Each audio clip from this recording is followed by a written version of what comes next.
Tonight, a man will realize that the woman he cast aside like trash now stands at the pinnacle of power he could never have reached.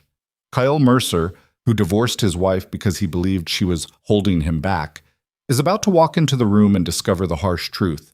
His ex-wife is not only a long-lost descendant of the billionaire Blackthorne family, but also the wife of the most feared Mafia boss on the East Coast.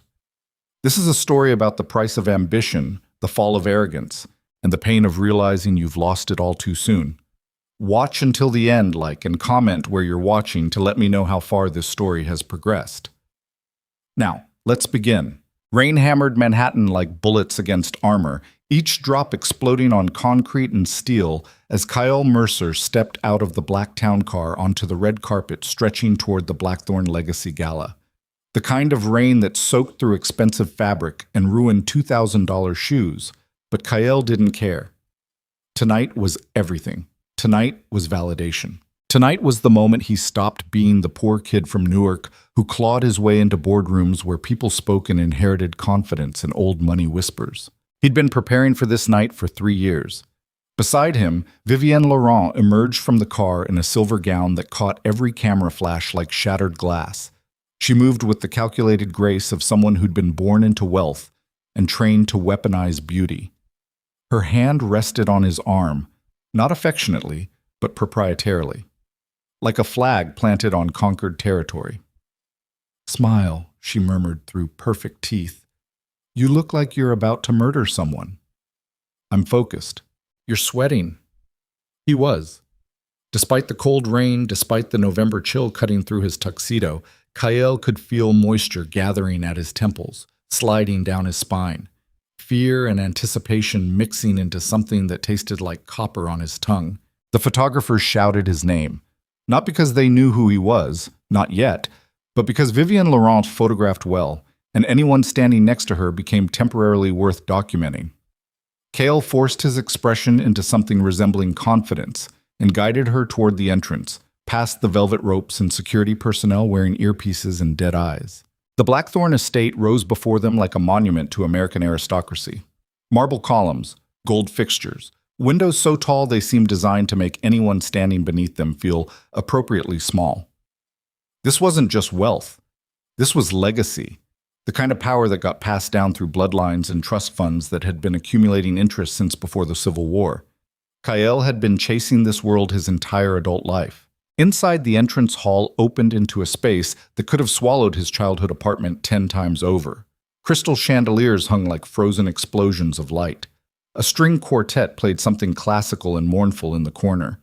Waiters in white gloves circulated with champagne and hors d'oeuvres that probably cost more per bite than Kael used to spend on groceries in a week. He took it all in, the oil paintings, the imported marble, the casual way these people wore wealth like a second skin, and felt something hard and hungry tighten in his chest.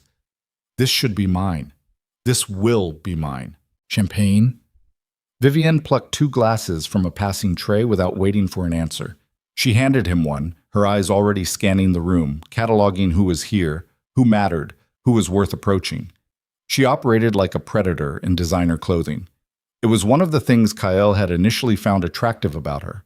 Now it just reminded him that neither of them was here for love. "Victor Blackthorne is near the East Gallery," she said quietly. "I saw him 15 minutes ago talking to Senator Whitmore. If you're going to make your pitch, do it before the formal dinner starts. Once he sits down, you won't get another chance." Kael nodded, his jaw tight. The pitch. The investment partnership.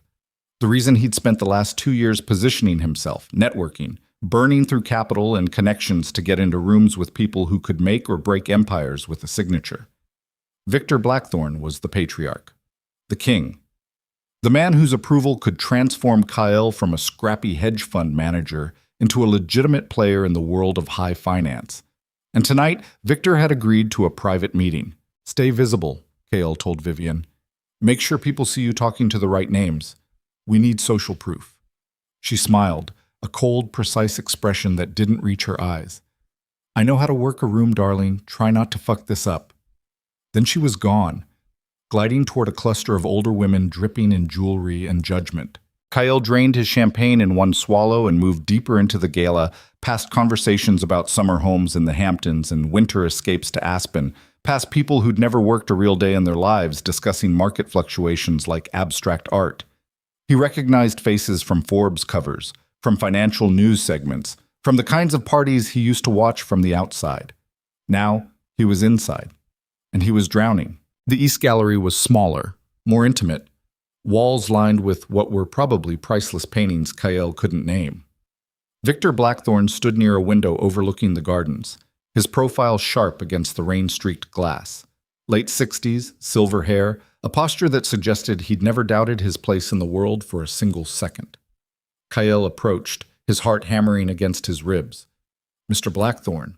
Victor turned slowly, his expression neutral but his eyes sharp, assessing. "Mr. Mercer, punctual. That's becoming rare these days." "Time is the only resource we can't buy more of," Kael said, extending his hand. Victor's handshake was brief, perfunctory. "Let's walk."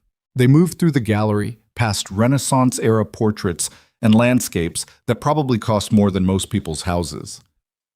Kael launched into his pitch, the investment partnership, the growth projections, the market opportunities he'd identified. He'd practiced this 1,000 times, every word calibrated, every statistic memorized, every angle calculated to appeal to someone like Victor Blackthorne. But as he talked, he noticed Victor's expression growing distant, not bored, worse than bored, unimpressed. "Mr. Mercer," Victor interrupted, his tone polite but final. "I appreciate your enthusiasm, truly, but I'm going to be direct with you because anything else would waste both our time." Kael's stomach dropped. "I'm not interested in your proposal." The words landed like a physical blow. Kael felt his carefully constructed composure beginning to crack. "Sir, if you'd just look at the numbers." "It's not about numbers." Victor's voice remained calm, almost gentle in its brutality. "You're talented, clearly ambitious, but you're also exactly the kind of man I've spent my life avoiding in business." "What does that mean?" "It means you're hungry in a way that makes you dangerous. Not to others, to yourself. You'll make aggressive bets, burn bridges, sacrifice relationships for short-term gains. I've seen 100 men like you, Mr. Mercer. Most of them end up broke or in prison by 50. Kael's face flushed hot. "You don't know me. I know your type." Victor's gaze was steady, almost pitying. "You're trying so hard to become someone you're not that you can't see who you actually are. And that's a liability I won't invest in." "This is about bloodline, isn't it?" Kael's voice came out harsher than he intended. "Because I didn't inherit my start. Because I had to build everything from nothing." "No." Victor's expression didn't change. "It's about character, and yours is still under construction." The dismissal was surgical. Complete. Victor offered a polite nod and walked away, leaving Kael standing alone in the gallery surrounded by painted faces from centuries past, all of them seeming to stare down at him with the same indifferent judgment. Kael stood frozen, his mind struggling to process what had just happened. 3 years. 3 years of networking, positioning, sacrificing, climbing, all of it leading to this moment, and it was over in less than 5 minutes. He became aware of his breathing, too fast, too shallow. His hands were shaking. The carefully constructed confidence he'd worn like armor was disintegrating, leaving behind something raw and humiliated. He needed to leave. Needed to get out before someone saw him like this, before Vivian found him and realized he'd failed. Kael turned and walked back toward the main hall, his vision tunneling, the classical music and polite laughter becoming a distant roar in his ears. He grabbed another glass of champagne from a passing waiter and downed it without tasting it, then grabbed another. "Get out. Just get to the car, regroup, figure out what comes next."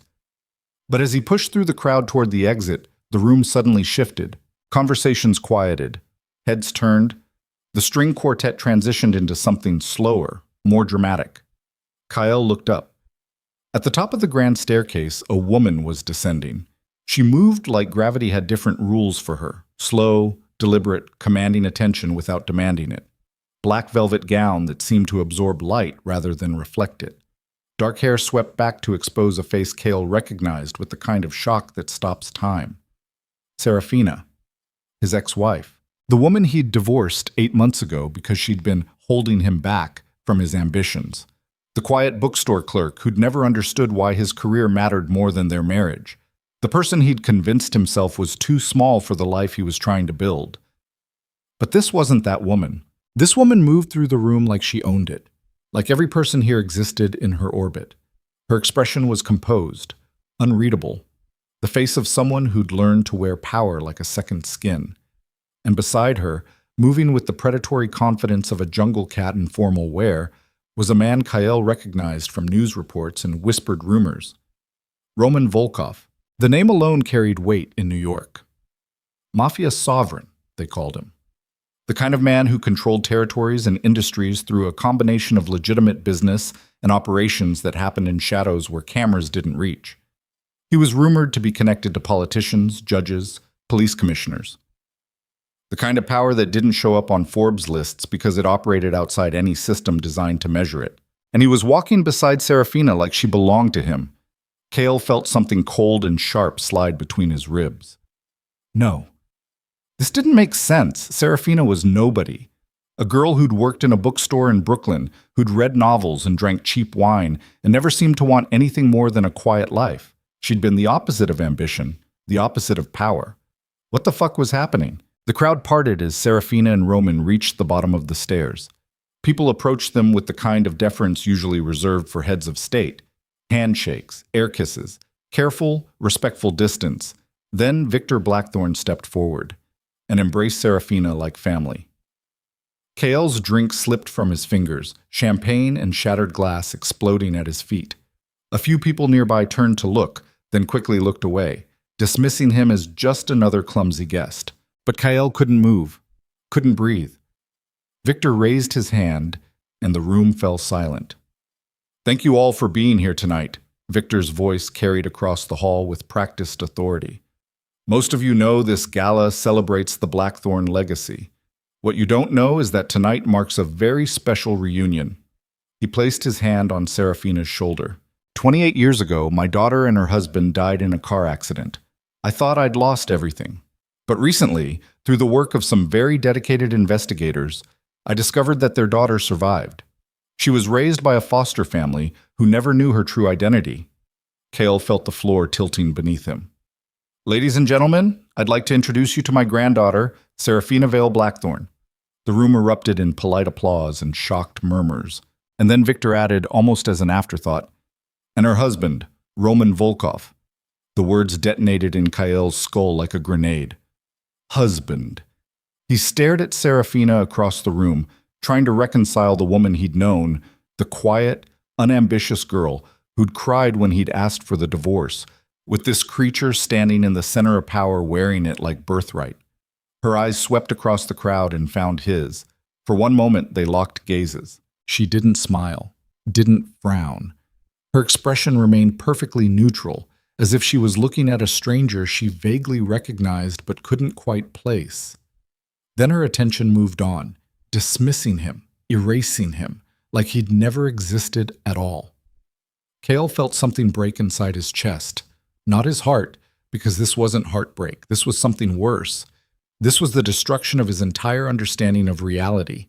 The woman he'd discarded because she wasn't useful to his ambitions had been secretly sitting on an inheritance worth hundreds of millions, had been connected to one of the most powerful families in America, had married one of the most dangerous men on the eastern seaboard, and she'd never told him. She'd let him leave, let him divorce her, let him walk away thinking he was trading up, moving toward something bigger and better. When all along, she'd been the thing he was chasing. Vivian appeared at his elbow, her face tight with poorly concealed fury. "Did you know about this?" "No." The word came out strangled. "That's your ex-wife, the nobody you divorced, the clerk." "Yes. She's a Blackthorne." Vivian's voice was sharp enough to cut glass. "She's connected to Roman Volkov. Do you have any idea what this makes you look like? What this makes US look like?" Kael couldn't answer. He was still staring at Serafina, watching her move through the room, accepting congratulations, her hand resting on Roman's arm with casual ownership. "We need to leave," Vivian hissed. "Now, before anyone connects you to her publicly. This is a disaster." But Kael didn't move, because somewhere beneath the shock and humiliation, something else was beginning to rise. Something hot and ugly and familiar. Rage. She'd lied to him. For their entire marriage, Serafina had been sitting on this secret, pretending to be powerless while knowing exactly what she was. She'd watched him struggle, watched him sacrifice everything for his ambitions, and never once offered to help, never once told him the truth. And now she was standing in the center of the world he'd been trying so desperately to enter, wearing it like it had always belonged to her. Kael. Vivian's grip on his arm tightened. We're leaving. He let her pull him toward the exit, past the crowds and cameras, back into the rain that was now falling in sheets. The town car was waiting, and Kael collapsed into the leather seats, his tuxedo soaked, his mind spinning. Vivian climbed in beside him, already on her phone, probably doing damage control with her social circle. But Kael wasn't thinking about damage control. He was thinking about Serafina, about the quiet nights in their apartment when she'd read books while he worked on his laptop, building his future, about the way she'd smiled when he'd talked about his dreams, about how she'd never asked for anything except his time, his attention, his love, things he'd been too busy to give, and now she had everything he wanted, everything he'd sacrificed her to obtain. The car pulled away from the Blackthorne estate, and Kael watched through the rain-streaked window as the lit mansion grew smaller in the distance. His phone buzzed. A text from his business partner, Marcus. Just saw the announcement. Your ex-wife is a Blackthorne? What the fuck, man? Call me immediately. Then another text. From an investor. Need to discuss some concerns about our partnership. Available tomorrow? Then another, and another. The fallout was already beginning. By morning, Kael knew, everyone in New York's financial world would know the story. The man who divorced a hidden heiress before she inherited an empire. The fool who threw away a winning lottery ticket because it looked too plain. He'd become a joke, a cautionary tale.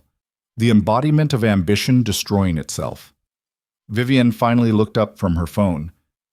I'm going to need some distance from you for a while. Until this settles. What? You're about to become toxic, Kael. I can't afford to be associated with this narrative. It makes me look like an idiot for being with you. So you're just... what? Done? She smiled, but there was no warmth in it. I'm strategic. You should understand that better than anyone. The car stopped outside Vivian's apartment building. She climbed out without another word, leaving Kael alone in the back seat, soaked and shaking and trying to understand how his entire life had collapsed in less than 2 hours. His phone continued buzzing. More messages, more concern, more people distancing themselves from the disaster he'd become. Kael closed his eyes and saw Serafina's face again. That moment when she'd looked at him across the ballroom with perfect indifference. Like he was nothing. Like he'd always been nothing. And somewhere in the dark corners of his mind, a question began forming. Had she planned this? Had Serafina known all along who she was? Had she been playing him from the very beginning? Let him divorce her so she could emerge clean, sympathetic, powerful? The thought took root like poison.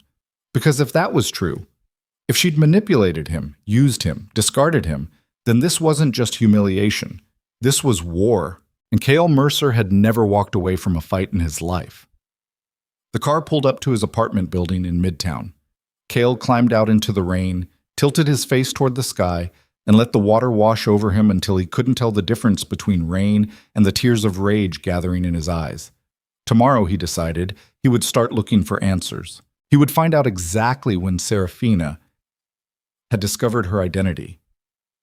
Exactly when she'd reconnected with the Blackthorns.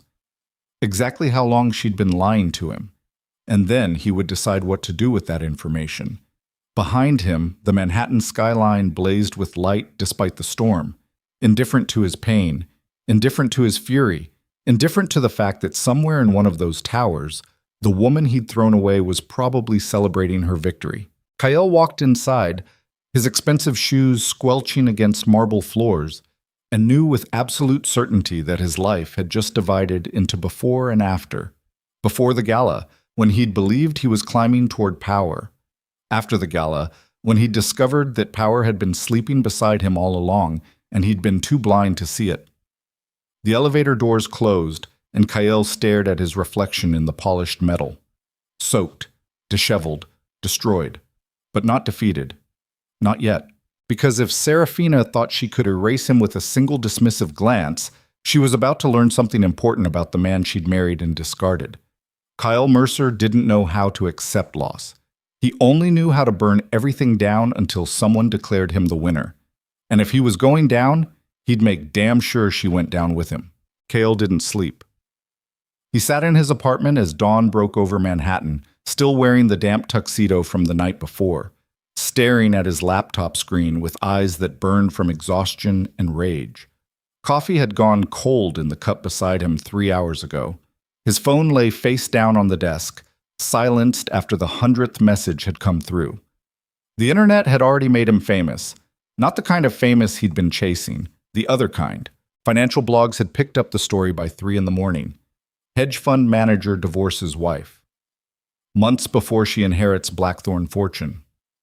The headlines wrote themselves. Twitter was having a field day. Someone had already created a meme using his LinkedIn photo with the caption, "How to Fumble a Billionaire Heiress, a Masterclass." Kael scrolled through article after article, each one twisting the knife deeper. But he wasn't looking at the headlines anymore. He was looking at the timeline. His fingers moved across the keyboard with mechanical precision, pulling up every piece of information he could find about Serafina's reconnection with the Blackthorne family. Public records, society page mentions, charity gala appearances from the last 6 months. And there it was. Serafina had first appeared at a Blackthorne Foundation event 9 months ago, a small museum fundraiser. Nothing major. But she'd been there, photographed shaking hands with Victor Blackthorne, both of them smiling like they'd known each other for years. 9 months ago, 1 month before Kael had asked for the divorce. His hands froze on the keyboard. She'd known. While they were still married, while she was still sleeping in their bed and making breakfast in their tiny kitchen, Serafina had already been introduced to her grandfather, had already been welcomed into the family, had already begun the process of claiming her inheritance, and she'd never said a word. Kael pushed back from the desk so hard his chair hit the wall. His breathing came in sharp, shallow gasps. The apartment suddenly felt too small, the walls pressing in, the air too thick to breathe. She'd played him. Let him think he was making the decision to leave. Let him believe he was choosing ambition over a mediocre marriage, when all along she'd been sitting on a fortune that would have solved every problem he'd been trying to claw his way out of. His phone buzzed again. He grabbed it, saw Marcus's name, and answered. "Where the fuck have you been?" Marcus's voice came through tight with barely controlled panic. "I've been calling you for 6 hours." "I've been busy." "Busy? Kael, our investors are losing their minds. Chen called me at 4 in the morning asking if you'd deliberately hidden your connection to the Blackthornes. Patterson wants an emergency meeting. The optics on this are—" "I didn't know." Kael's voice came out flat. "I had no idea who she was." "That somehow makes it worse." Marcus exhaled sharply. "You divorced a Blackthorne and didn't even know it. What does that say about your due diligence, about your judgment? It says she lied to me. No one's going to care about that. They're going to care that you look like an idiot. And idiots don't get investments, Kael. They get laughed out of boardrooms." Kael closed his eyes, pressing his palm against his forehead. "What do you need from me?" "Damage control. A statement. Something that makes this look less catastrophic than it appears." "Like what?" "I don't know. Say it was an amicable divorce. Say you're happy for her. Say anything except what you're probably actually feeling." The line went quiet for a moment. "What am I actually feeling, Marcus? Like you want to burn the world down." Marcus's tone softened slightly. "But you can't, not if you want to salvage your career. So whatever you're thinking about doing right now, don't." Kael hung up without responding. He stood in the center of his living room, surrounded by the trappings of the life he'd built. Modern furniture. Expensive art he'd bought because it looked like success. Floor-to-ceiling windows overlooking a city that suddenly felt hostile. Everything he'd worked for was collapsing, and Serafina was the reason. His phone buzzed again. This time, an unknown number. Kael stared at it for 3 rings before answering. "Mr. Mercer?" The voice was male, calm, professional. "My name is Anton. I work for Mr. Volkov. He'd like to meet with you." Kael's grip tightened on the phone. When? Now. A car is waiting outside your building. And if I refuse? Mr. Volkov strongly suggests you don't. The line went dead. Kael looked down at himself, still wearing the wrinkled tuxedo, his shirt untucked, bow tie hanging loose around his neck. He looked like exactly what he was, a man who'd been destroyed in a single evening and hadn't recovered. Good. Let Roman Volkov see what his wife had done. The black SUV was idling at the curb when Kael stepped outside, the morning sun barely cutting through the gray clouds hanging over Manhattan. Two men in dark suits stood beside it, not obviously armed, but carrying themselves with the kind of readiness that suggested violence was always an option. No one spoke as Kael climbed into the back seat. The city slid past the tinted windows as they drove, early commuters hurrying toward subway stations, food carts opening for business, the machinery of New York grinding forward regardless of individual catastrophes. They headed south, away from Midtown, toward the waterfront warehouses near the Brooklyn Navy Yard. The kind of place where people had conversations they didn't want recorded. The SUV pulled into an abandoned loading dock, the building around them skeletal and forgotten. Inside, industrial lights hung from chains, casting harsh shadows across concrete floors stained with decades of oil and rust. Roman Volkov stood in the center of the space like a king in his throne room. He was younger than Kael had expected, maybe early 40s, dark hair swept back, wearing a suit that probably cost more than most people's monthly rent. But it wasn't the clothes that commanded attention. It was the way he inhabited space, the way the 6 men positioned around the warehouse's perimeter all oriented toward him like planets around a sun. This was power without performance, the kind that didn't need to announce itself. Mr. Mercer. Roman's accent carried traces of Eastern Europe beneath polished American English. Thank you for coming. Didn't realize I had a choice. Roman smiled slightly. You always have choices. The consequences simply vary. Kael forced himself to meet Roman's gaze directly. What do you want? To have a conversation, man to man. Roman gestured to a metal folding chair. Sit. I'll stand. Sit. The word carried no threat, no raised voice, just absolute certainty that it would be obeyed. Kael sat. Roman remained standing, hands clasped behind his back, studying Kael with the clinical interest of someone examining an insect under glass. You're wondering why you're here, Roman said. You think perhaps I've brought you to this place to hurt you, to punish you for being married to my wife before I was. The thought crossed my mind. I'm not that petty. Roman began walking in a slow circle around Kael's chair. But I am protective. Serafina is not just my wife, she's my partner, my equal, and when someone causes her pain, I take that very personally. I didn't... You divorced her. Roman's voice remained conversational. 8 months ago. You told her she was holding you back from your ambitions, that you needed someone who understood the kind of life you were trying to build. Do you remember saying that? Kael's jaw tightened. Yes. She cried for 3 days. Did you know that? After you left, she barely ate, barely spoke. She genuinely believed she'd failed you somehow. Roman stopped directly in front of Kael. That's the woman I met 6 months ago, broken because of you. I didn't know who she was. No, you didn't, because she chose not to tell you. Roman leaned back against a concrete pillar. Do you know why? Why don't you tell me? Because she knew exactly what kind of man you were becoming. She watched you change month by month, turning into someone who valued connections over character, who saw relationships as transactions, who would climb over anyone, including her, to reach the next rung. The words landed like physical blows because they were true. So when she discovered her identity, Roman continued, when Victor's investigators found her and explained everything, she made a choice. She could tell you and risk having you use her family as leverage, or she could stay quiet and see if you'd choose her without knowing what she was worth. That's manipulation. That's self-preservation. Roman's expression didn't change, and you failed the test spectacularly. Kael stood, his fists clenched.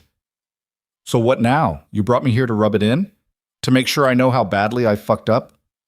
No. Roman pushed off from the pillar. I brought you here to give you a choice. He reached into his jacket and pulled out an envelope. Crisp, white, expensive paper. Inside this envelope is a check for $2 million. Also a legal document that, when signed, requires you to never speak Serafina's name publicly again, never contact her, never attempt to use your former connection to her for personal gain. You take this money, leave New York, and rebuild your life somewhere else. Roman held out the envelope. Or? Kael asked. Kael. Or you refuse, and I make absolutely certain that every door in this city closes in your face. Every investor, every partnership, every opportunity, gone. I won't touch you physically, I don't need to. I'll simply make you irrelevant. Roman's smile was cold, and we both know that's worse than death for someone like you. Kael stared at the envelope. $2 million. An escape. A way out. His pride screamed at him to refuse. His survival instinct whispered that he should take it and run. I need time to think. You have until sunset. Roman set the envelope on the chair. Choose wisely, Mr. Mercer. This is the only mercy you're going to receive. The meeting was over. The men by the perimeter moved forward, a silent signal that Kael was being dismissed. He walked back to the SUV on legs that felt like they belonged to someone else, climbed inside, and let them drive him back to his apartment in silence. The envelope sat on his kitchen counter for 3 hours while Kael paced, drank coffee that had gone cold, and tried to think through the impossible choice Roman had given him. $2 million wasn't nothing. It was enough to start over, maybe move to Chicago or Los Angeles, build something new away from the wreckage of his New York reputation. But it would also mean admitting defeat, admitting that Serafina had won, that she'd played him perfectly and walked away with everything while he slunk off into exile with a consolation prize. His phone rang, a number he didn't recognize. Kael answered without speaking. Mr. Mercer? This is Vivian. What do you want? To meet. I have information you need to see. I'm not interested in... It's about Serafina. About when she really discovered her identity. Vivian's voice dropped lower. And I promise you, it's not what she's been telling people. Kael's pulse quickened. Where? The coffee shop on Lexington. 1 hour. She hung up. Kael stared at his reflection in the darkened screen of his phone, seeing a man he barely recognized. Exhausted, desperate, backed into a corner, but still fighting. He grabbed his jacket and headed for the door, leaving Roman's envelope unopened on the counter. The coffee shop was deliberately anonymous. Corporate chain, forgettable decor, the kind of place where people had conversations they didn't want remembered. Vivian sat in the back corner, wearing oversized sunglasses despite the overcast day, her blonde hair pulled back in a severe ponytail. She looked up as Kael approached, her expression unreadable. You look like shit, she said. Thanks. Kael dropped into the chair across from her. What's this about? Vivian slid a manila folder across the table. I have a friend who works in private investigations, specializes in background checks for high net worth individuals. I asked him to look into Serafina's timeline. Kael opened the folder. Inside were printed documents, emails, photographs, financial records. Look at the dates, Vivian said quietly. Kael's eyes scanned the papers. An email from Victor Blackthorne's office to Serafina dated 14 months ago. A wire transfer for $50,000, 10 months ago. Photographs of Serafina having lunch with Victor at an exclusive Manhattan restaurant, 11 months ago. 11 months.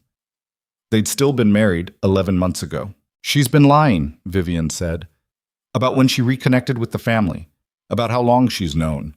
The timeline she's been feeding people, that she only discovered her identity after the divorce, it's complete bullshit. Kael felt something hot and acidic rising in his throat. She knew the whole time. Not the whole time, but close enough. She was already building her relationship with Victor while you two were still together. While you were killing yourself trying to network your way into rooms with these people, she was having private dinners with the patriarch. Why didn't she tell me? Because she was testing you. Vivian's voice carried bitter satisfaction. Seeing if you'd love her without knowing what she was worth. And when you failed, she let you go and played the victim. Poor abandoned Serafina, so heartbroken. Meanwhile, she was positioning herself to inherit everything. Kael's hands were shaking as he closed the folder. Where did you get this? Does it matter? It might. Vivian leaned back, crossing her arms. Let's just say there are people in Victor's organization who don't love the idea of a suddenly discovered granddaughter swooping in to claim a fortune. People who think traditional succession should be honored. People who might benefit from Serafina's image taking a hit. You're working with them. I'm working for myself. Vivian's smile was sharp. But we have aligned interests right now. They want her brought down a peg, and you want revenge. So here we are. Kael stared at the folder, his mind racing. This was ammunition, proof that Serafina had manipulated the narrative, that she wasn't the innocent victim everyone believed her to be. What do you want me to do with this? Whatever you want. Vivian stood, adjusting her sunglasses.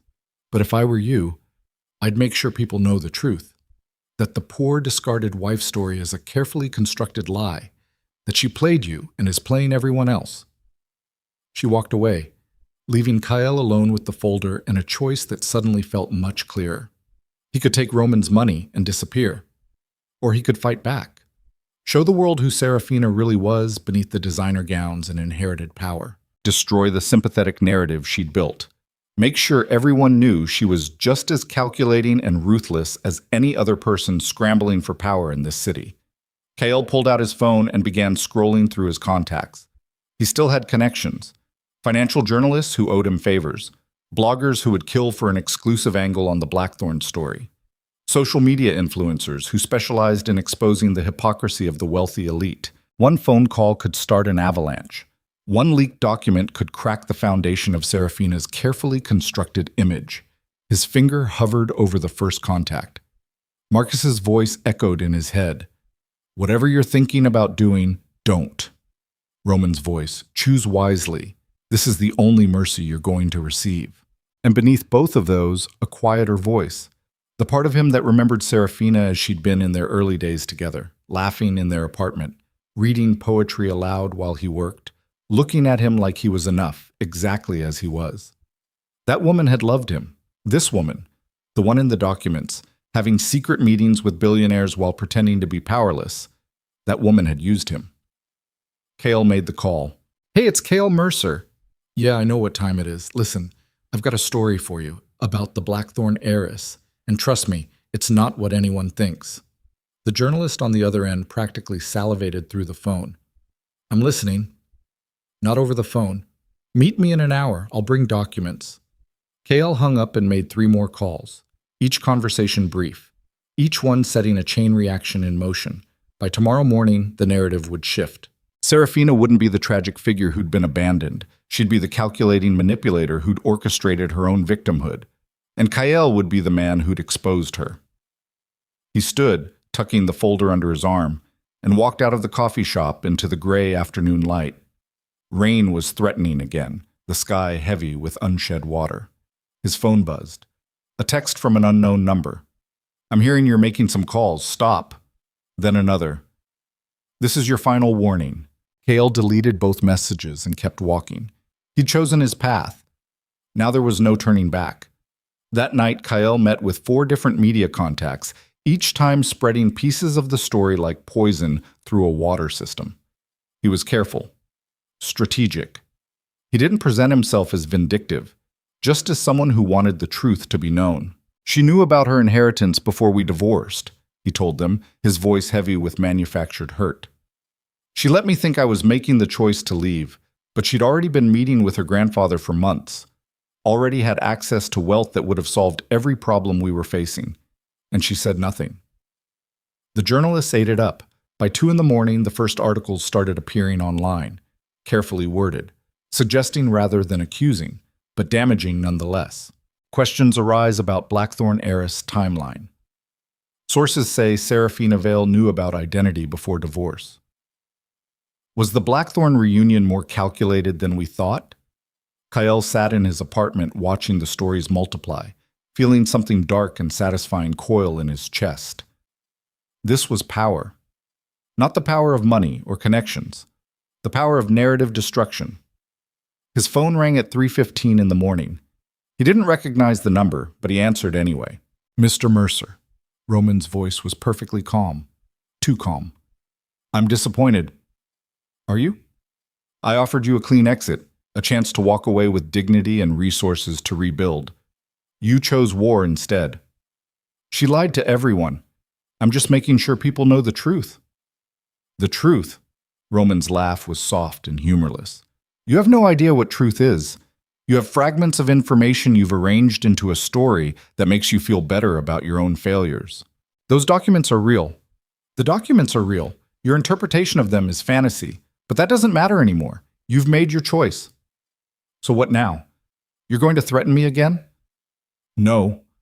Roman's voice dropped even lower. Threats are for people who might still listen. You're past that point. So now I'm simply going to destroy you. Professionally, socially, completely. And I'm going to make sure everyone knows exactly who started this war. The line went dead. Kael sat in the darkness of his apartment, the glow of his laptop screen reflecting off windows that looked out over a sleeping city, and felt the first real stirrings of fear. Not fear of Roman. Fear that he'd just done something he couldn't undo.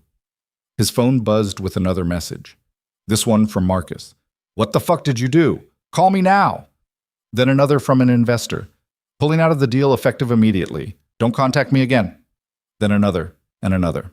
The avalanche he'd started was beginning to roll, but it was rolling in both directions, and Kael was standing directly in its path. At 7 in the morning, exhausted and wired on coffee and adrenaline, Kael received a message from a number he didn't recognize. Coffee shop on Mercer Street, noon, come alone, S. Serafina wanted to meet. Kael stared at the message, his heart hammering against his ribs.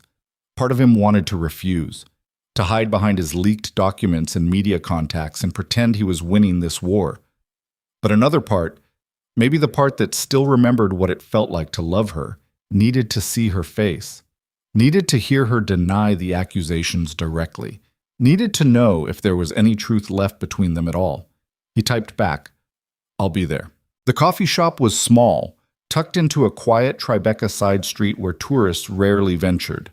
Kael arrived 10 minutes early, chose a table near the back, and waited.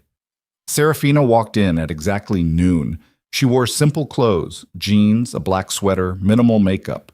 She looked like the woman he'd married, not the heiress from the Gala, not the power player standing beside Roman Volkov, just Serafina. Except nothing about her was simple anymore. She sat down across from him without ordering anything, her hands folded on the table, her expression carefully neutral. You look tired, she said quietly. Haven't been sleeping. Neither have I. Not since the articles started appearing. They sat in silence for a moment, the cafe's background noise, coffee grinding, low conversations, street sounds filtering through the door, filling the space between them. Why did you do it? Serafina asked finally. Her voice was steady, but Kael could hear something beneath it. Not anger. Something more like disappointment. Because you lied. I didn't lie. You hid the truth. Same thing. No. Serafina's eyes met his directly. Lying is actively deceiving someone. I simply chose not to share information that belonged to me. That wasn't yours to know. We were married. We were. Past tense. She leaned forward slightly. And do you know when I decided to keep my identity secret from you? When? The night you came home and told me about the Thompson deal. Remember that? Kael did. 8 months into their marriage. He'd landed a major investment from a wealthy family, and he'd been ecstatic. You were so proud, Serafina continued. You kept talking about how you'd impressed them, how they saw potential in you, and then you said something I've never forgotten. You said, this is what separates people like me from people like you, Sarah. I know how to make powerful people see value in me. The words hung in the air like an accusation. You looked at me like I was less than you, Serafina said quietly. Like my lack of ambition was a character flaw. Like my contentment with a simple life made me weak. And I realized in that moment that if I ever told you about my family, about what I was connected to, you wouldn't see me anymore. You'd just see opportunity. Kael felt something cold sliding down his spine. That's not... Yes, it is. Her voice remained calm, surgical. So when Victor's investigators found me 2 months later, I made a choice. I kept it secret to see if you would choose me without knowing what I was worth. And Kael, you didn't.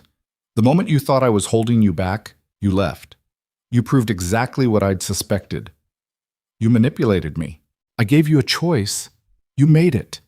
Serafina stood. And now you've made another one. You've tried to destroy my reputation because yours is crumbling. You've leaked private documents and spread half-truths because you can't accept that you lost something valuable. I lost it because you let me. No. Serafina's expression finally cracked slightly, showing a flash of genuine emotion. You lost it because you never actually had it. You never saw me, Kael. You saw a reflection of yourself. Someone small enough to make you feel big. And the moment that stopped serving you, you walked away. She turned to leave, then stopped. The articles you've been planting will be gone by tomorrow. The journalists will retract them. The bloggers will delete their posts. Roman is very thorough when he wants to be. You can't erase the truth? The truth is you're a man who threw away something precious and can't handle the consequences. Serafina looked back at him one last time. Goodbye, Kael. I genuinely hope you find whatever it is you're looking for, but you won't find it by destroying me. She walked out, leaving Kael alone in the coffee shop with his cold coffee and crumbling certainties. He sat there for 20 minutes, staring at nothing, before his phone buzzed with a message from Marcus. Emergency meeting, my office, now, and Kael, bring a lawyer. The end was coming faster than he'd anticipated. Kael stood on shaking legs and walked out into the afternoon sunlight, knowing with absolute certainty that he'd just crossed a line he couldn't uncross. He'd declared war on people who didn't fight fair, and now he was going to learn exactly what that cost. His phone buzzed one final time. Another message from an unknown number. No words, just an address. And beneath it, midnight, come alone, or we come to you. Kael deleted the message, but the address burned into his memory. This was it, the point of no return. He'd destroyed any chance of mercy. Now he just had to survive what came next. The address led to a warehouse district in Red Hook, where the streetlights barely functioned and the sound of water lapping against rotting pier pilings provided the only soundtrack to the darkness. Kael arrived 15 minutes before midnight, parking his car 3 blocks away and walking the rest of the distance with his hands shoved deep in his jacket pockets, his breath forming clouds in the November cold. He'd spent the afternoon in Marcus's office listening to his business partner systematically dismantle what remained of their company. 3 investors had pulled out completely. 2 others were threatening legal action over misrepresentation and fraud. Baseless accusations that would go nowhere in court but would bleed them dry in legal fees before they got there. The hedge fund they'd spent 4 years building was circling the drain, and Marcus had made it abundantly clear that Kael was the anchor dragging them down. You need to step away, Marcus had said, his voice tight with barely controlled fury. Publicly, announce you're taking a leave of absence for personal reasons. Let me salvage what's left. It's my company too. Was, past tense. Marcus had slid dissolution papers across his desk. Sign these or I'll force you out through the board. Your choice. Kael hadn't signed, not yet. But the papers were in his car now, another reminder of how completely his life had detonated. The warehouse loomed ahead, its windows dark except for a faint glow coming from somewhere deep inside. The door was unlocked. Kael pushed it open and stepped into a space that smelled of motor oil and stagnant water, and something else, something metallic and organic that made his stomach tighten. Footsteps echoed from somewhere in the darkness. Mr. Mercer.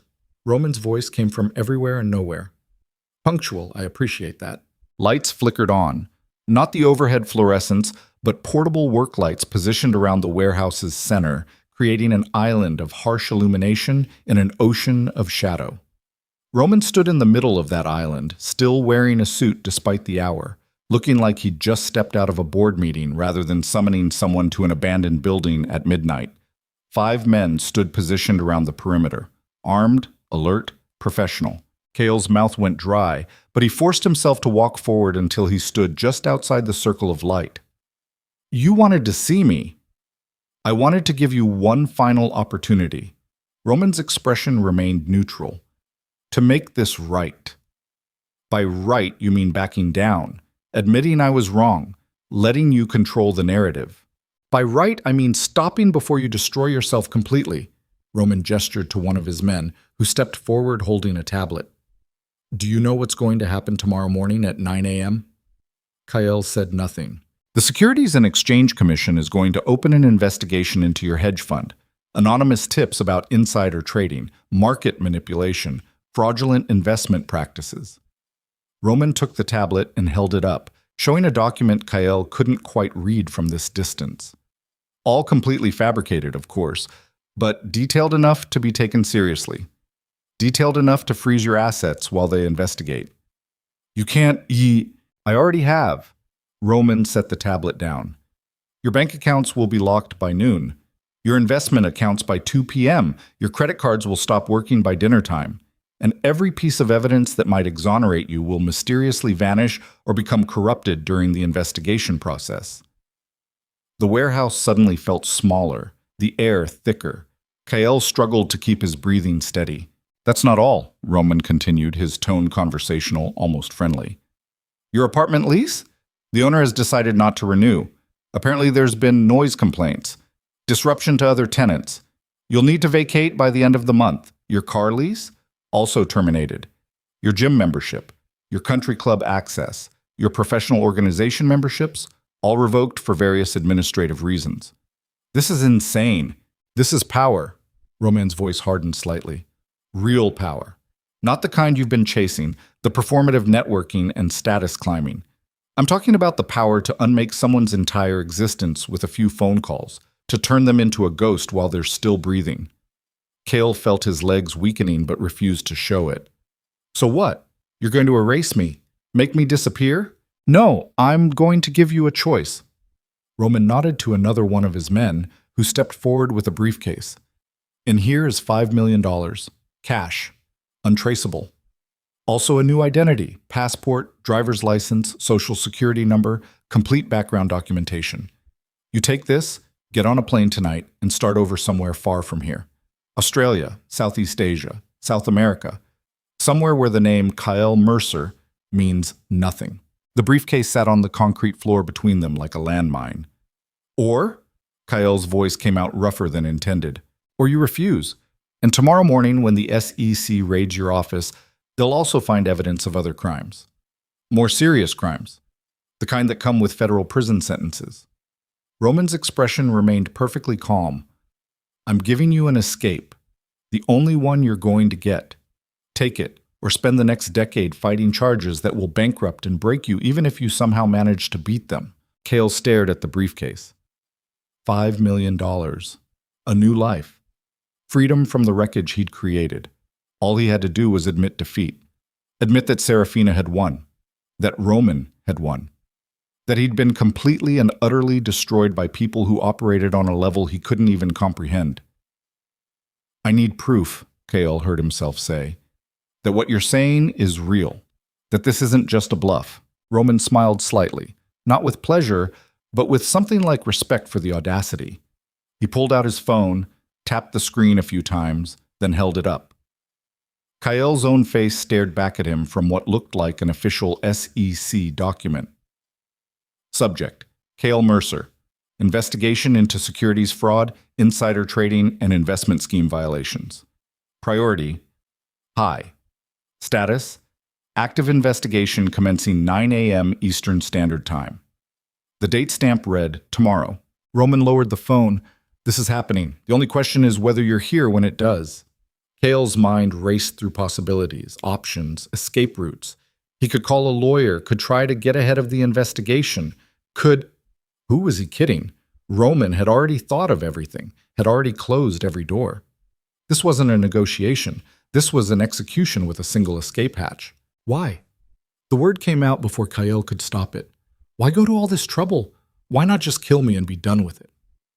Because Serafina asked me not to. Roman's expression softened almost imperceptibly. She doesn't want you dead, Mr. Mercer. She wants you gone. There's a difference. She told you to destroy my life instead. No, she told me to give you a chance to choose a different one. Roman gestured to the briefcase. This is that chance. The only one you'll receive. Kael looked at the briefcase, looked at Roman, looked at the armed men positioned around them like pieces on a chessboard he'd never had a chance of winning. Everything he'd worked for, the reputation, the connections, the carefully constructed identity, it was all ash now. Roman was just offering to sweep away the remains. His phone buzzed in his pocket. Kael pulled it out, saw Vivian's name, and answered. "Don't take the deal." Her voice was urgent, breathless. "I'm looking at something right now, something that changes everything." "Vivian, this isn't a good time. Listen to me. I got access to more documents. Internal Blackthorne communications. Kael, Serafina didn't just hide her identity from you. She was working with Victor to keep you away from the family months before you even applied for that investment partnership." Kael felt ice sliding through his veins. "What?" "Victor rejected your partnership proposal because Serafina told him to. She fed him information about your business practices, your investors, everything. She poisoned that well deliberately. She wanted you humiliated at the gala. This whole thing was orchestrated." Roman's expression hadn't changed, but something in his eyes sharpened. "You're sure?" Kael asked. "I'm looking at the emails right now. She manipulated you from the beginning, not just by hiding who she was, by actively sabotaging your ambitions while pretending to be your supportive wife." Vivian's voice carried vindictive satisfaction.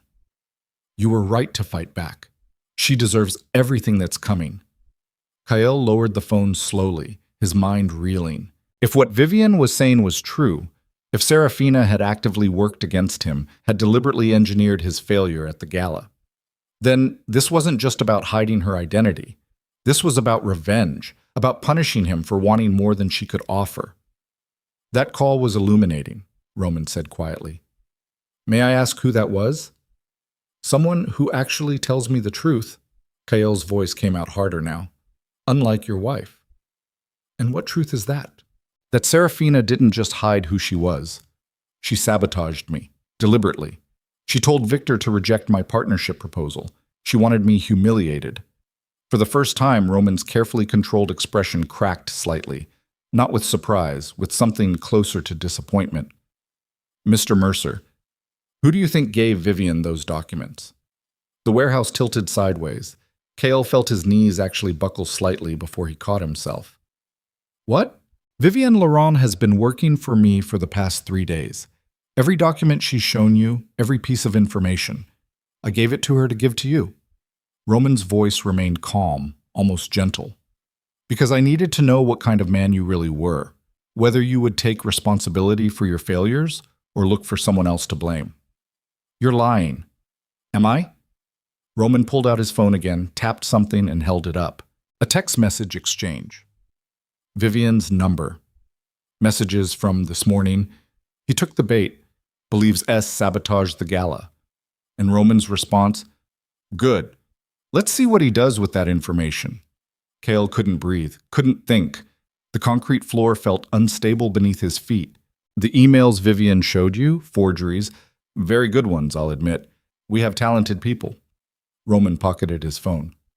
"Serafina never told Victor to reject your proposal. Victor rejected it because your business model was aggressive to the point of recklessness, and your reputation for burning partners was already spreading through the industry." No, that's the truth." Roman's voice cut through Kael's protests like a blade. "You failed on your own merits. Serafina hiding her identity didn't cause that failure. It just revealed what was already there. A man more interested in climbing than in building anything real." Kael's vision was blurring at the edges. Every certainty he'd been clinging to, every justification for his actions, was disintegrating. "I gave you multiple opportunities to walk away," Roman continued. "Multiple chances to accept responsibility and rebuild your life elsewhere. Instead, you chose escalation, chose to spread lies about Serafina through the media, chose to try to destroy her reputation because your own was crumbling. She manipulated me. She protected herself from you." Roman's voice rose slightly for the first time, showing a flash of genuine anger. "Because she saw who you were becoming before you did, and everything that's happened since, every door that's closed, every bridge that's burned, you did that to yourself." The warehouse was spinning now. Kael reached out, found a concrete pillar, leaned against it to stay upright. Vivian had played him. Roman had played him. And he'd been so desperate to believe he was the victim that he'd never questioned the narrative they'd fed him. "The SEC investigation is real," Roman said, his voice returning to that terrible calm. "But it's based on your actual business practices. The aggressive short positions you took on companies you knew were overvalued. The insider information you traded on 18 months ago. The clients you misled about risk exposure. You can't prove any of that. I don't have to prove it. The SEC will.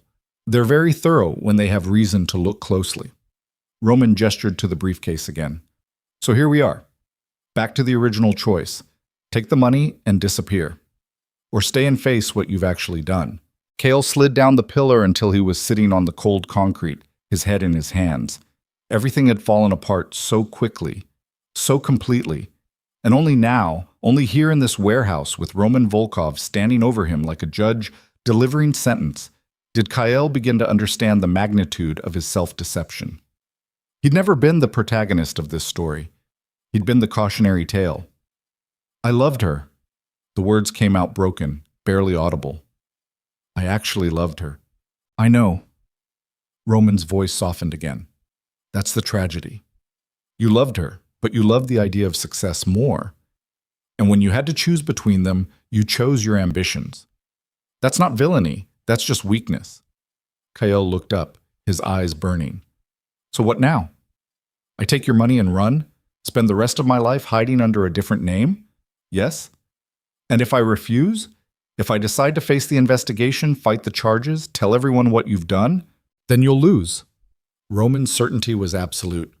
You'll spend years in legal battles that will drain whatever resources you have left. You'll probably end up in prison. And when you get out, you'll be exactly where you are now, alone, discredited, and broken. Except you'll be older, more bitter, more broken. The truth of it settled over Kael like a burial shroud. He'd lost. Not because he'd been outmaneuvered, though he had been. Not because Serafina and Roman were more powerful, though they were. He'd lost because he'd never understood what the game actually was.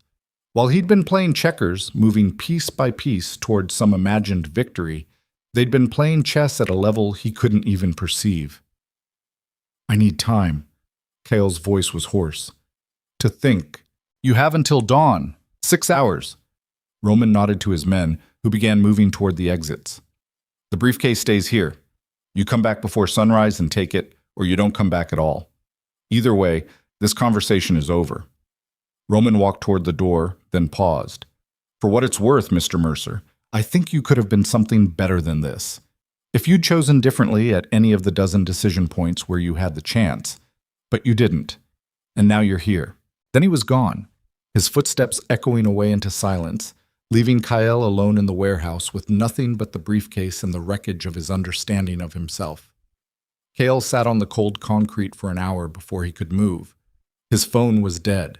No surprise, he'd forgotten to charge it. The work lights had been left on, casting harsh shadows that made the warehouse feel like a cathedral built to celebrate failure. He thought about Serafina, really thought about her for the first time in months. Not the version of her he'd constructed in his mind, the manipulative heiress playing him from the beginning, but the actual woman who'd sat across from him at that cafe in Tribeca. You never saw me, she'd said. You saw a reflection of yourself. Had she been right? Kael forced himself to remember their marriage honestly, the way she'd light up when he came home early from work, the way she'd laugh at his terrible jokes, the way she'd believed in him even when his plans seemed impossible. He'd called that weakness, called her unambitious, when really she'd just wanted something he didn't know how to give, presence, attention, love that wasn't conditional on what she could do for his career. And when she'd discovered she was a Blackthorne, when she'd suddenly had access to all the wealth and power Kael had been chasing, she'd kept it hidden. Not to manipulate him, but to test whether he could love her without knowing what she was worth.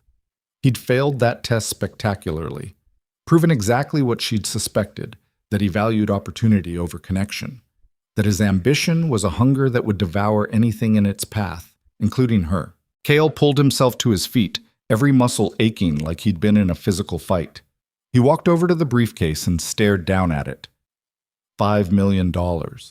A new identity, a chance to start over somewhere far from the wreckage of Kael Mercer.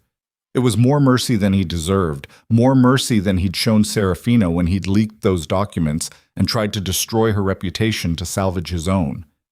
His hand reached for the briefcase handle, then stopped. If he took this, if he ran, He'd be admitting that everything Roman had said was true, that he was a coward who'd rather hide than face the consequences of his choices. But if he stayed? Kael thought about prison, about years spent in a cell, his youth dissolving into regret and rage, about coming out on the other side middle-aged and unemployable, with nothing but bitterness to show for his ambitions. Neither choice was good, but one was at least honest. Kael picked up the briefcase. It was heavy, real, the weight of salvation or damnation depending on perspective. He walked toward the warehouse exit, the case swinging at his side, his footsteps echoing in the empty space. Outside, dawn was still 3 hours away. The streets were empty except for occasional taxis and night shift workers heading home. Kael walked back to his car in a daze, set the briefcase in the passenger seat, and sat behind the wheel without starting the engine. His phone, finally charged from the car's USB port, began buzzing with messages. He ignored them all except one, from Serafina. Roman told me about tonight, about the choice he gave you. Whatever you decide, I hope you find peace. You deserve that much, even if you didn't give it to me. S. Kael read the message 3 times, trying to find hidden meaning or cruelty in the words, and finding nothing but exhausted honesty.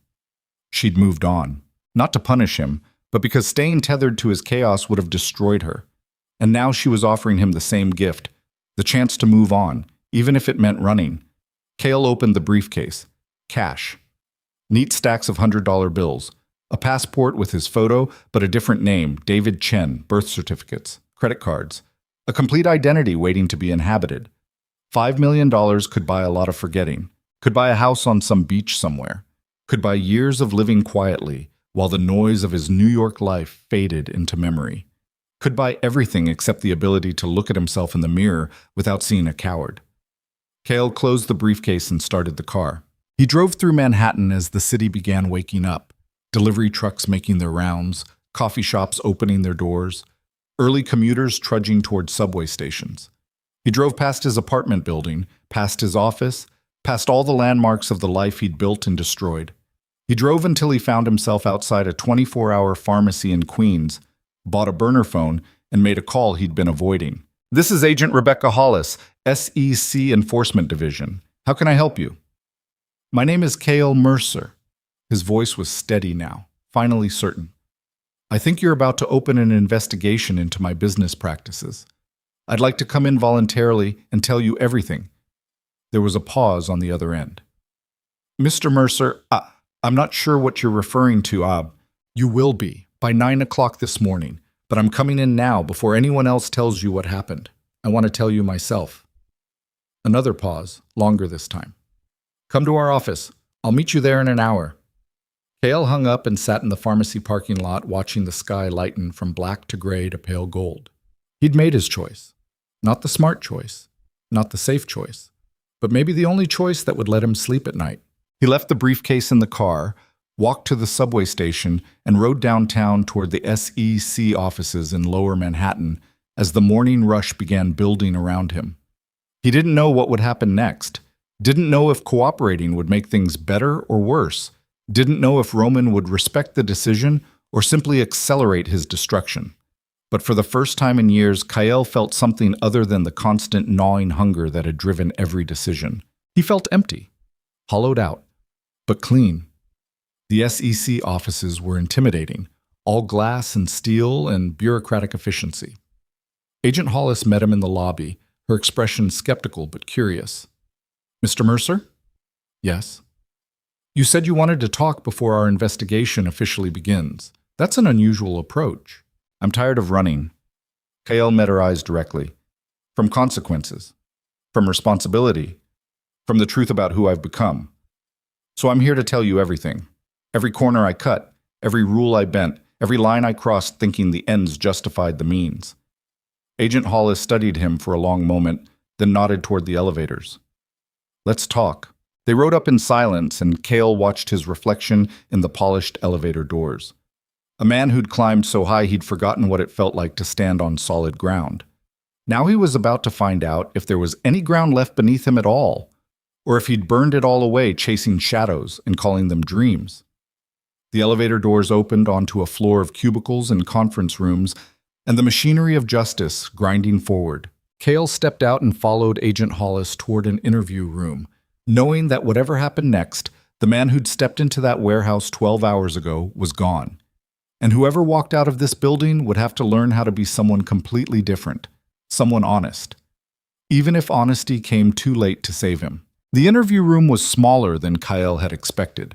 Concrete walls painted institutional beige, a metal table bolted to the floor, two chairs that looked like they'd been designed specifically to be uncomfortable. Agent Hollis sat across from him with a digital recorder between them, her expression neutral but her eyes sharp enough to cut through steel. "Before we begin," she said, "I need to make sure you understand your rights. You have the right to an attorney. Anything you say can and will be used against you. You're here voluntarily, which means you can leave at any time. Do you understand?" "Yes." "And you still want to proceed without counsel present?" "Yes." Kael's voice was steady. "I want to tell you everything before anyone else shapes the narrative." Agent Hollis pressed record. "State your name for the record." "Kael Vincent Mercer." "And you're here to discuss your business practices at Mercer Capital Management?" "I'm here to confess." The word felt strange in his mouth, foreign, but also necessary. "To securities violations, to misleading investors, to trading on insider information, to everything I did trying to build an empire that was never actually mine." For the next 4 hours, Kael talked. He detailed every corner he'd cut, every regulation he'd skirted, every time he'd prioritized growth over ethics. He described the Thompson deal where he'd received advance notice of FDA approval for a pharmaceutical company and had positioned his fund accordingly. He explained how he'd misrepresented risk exposure to 3 separate institutional investors, promising conservative growth while making aggressive short bets that could have bankrupted them all. He outlined the network of information sharing between himself and other fund managers. Nothing egregious enough to trigger immediate red flags, but sustained and systematic enough to constitute a pattern of misconduct. Agent Hollis asked precise questions, taking notes, occasionally stopping him to clarify dates or amounts. She didn't seem surprised by anything he said. If Roman had already seeded the investigation, she'd probably seen preliminary reports. But Kael's voluntary cooperation seemed to shift something in her demeanor, from predator stalking prey to professional documenting facts. By the time they finished, Kael felt gutted, empty, like he'd performed surgery on himself without anesthesia and survived only because the alternative was dying slowly from infection. "That's quite an admission," Agent Hollis said finally, turning off the recorder. "You understand this likely means criminal charges, prison time." "I know." "And you're still willing to cooperate fully, provide documentation, testify if needed?" "Yes." She studied him for a long moment. "Why?" "Most people in your position lawyer up and fight every inch of the way." Kael laughed, a hollow, exhausted sound. "Because I'm tired of being the person who did these things. And the only way to stop being that person is to face what I've done." Agent Hollis nodded slowly. "We'll be in touch. Don't leave the city. And Mr. Mercer, get a lawyer. Even if you're cooperating, you'll need representation." Kael stood on legs that felt like they belonged to someone else and walked out of the SEC building into morning sunshine that seemed too bright, too cheerful for the magnitude of what he'd just done. His phone buzzed. 12 missed calls from Marcus. 8 from unknown numbers. 3 voicemails he didn't bother listening to. And 1 text from Roman. "I heard, unexpected, we should talk." Kael ignored it and started walking. He didn't know where he was going, just knew he needed to move, to feel his body working, his lungs pulling in air, proof that he was still alive despite everything. He walked for 3 hours, through financial district crowds and across the Brooklyn Bridge, past tourists taking selfies and street vendors selling pretzels, and artists sketching portraits for $20. The city moved around him with indifferent efficiency, millions of people pursuing their own ambitions and heartbreaks and victories, none of them aware that Kael Mercer's entire existence had just collapsed and reformed into something unrecognizable. By early afternoon, he found himself outside a small bookstore in Brooklyn.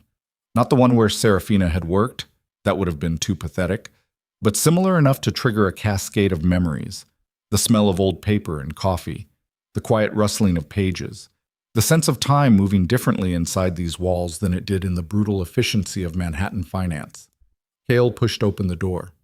Inside, an elderly woman looked up from the register. "Can I help you find something?" "No, thank you. I'm just browsing." He wandered through the narrow aisles, past fiction and philosophy and poetry, until he found himself in front of a section Serafina used to love. Classic literature, worn paperbacks with broken spines and margins filled with previous readers' notes. He pulled out a copy of Anna Karenina randomly and opened it to a page that someone had underlined. He stepped down, trying not to look long at her, as if she were the sun. Yet he saw her, like the sun, even without looking. Kael closed the book and put it back on the shelf. He'd never looked at Seraphina like that, had never been willing to be blinded by anyone except his own ambitions. His phone rang. Marcus again. This time Kael answered. "Where the hell are you? Marcus's voice was barely controlled fury. "I've been trying to reach you all morning." "I was busy." "Busy? The SEC just left my office. They're seizing files, freezing accounts. What did you do?" "I told them the truth." Silence. Then, "You what?" "I confessed. Everything we did. Everything I did. They're building a case and I'm cooperating fully." "Are you out of your fucking mind?" Marcus's voice escalated towards something close to a scream. "Do you have any idea what this means? For me? For everyone we work with?" "I know exactly what it means." "No, clearly you don't. Because if you did, you wouldn't have walked into a federal building and committed professional suicide without even consulting me first." Marcus was breathing hard now, audibly trying to control his rage. "I have a family, Kael. A mortgage. A life that doesn't include federal indictment because you decided to develop a conscience at the worst possible moment. I'm sorry." "Sorry? Sorry doesn't pay legal fees. Sorry doesn't rebuild a reputation. Sorry doesn't—" Marcus cut himself off. When he spoke again, his voice was cold. "We're done. Don't contact me again. Don't use my name. If they ask about me during your cooperation, you tell them I had no knowledge of anything illegal. Are we clear?" "Marcus, are we clear?" "Yes." The line went dead. Kael stood in the bookstore aisle holding a phone that suddenly felt like a lead weight and understood with absolute clarity that he'd just burned the last bridge connecting him to his old life. No business, no partner, no reputation, no future in the industry he'd spent his adult life trying to conquer. Nothing but the hollow satisfaction of having finally told the truth. His phone buzzed again. Another text from Roman. "The offer still stands. 5 million. New identity. Gone by tonight. Last chance." Kael stared at the message, his thumb hovering over the keyboard.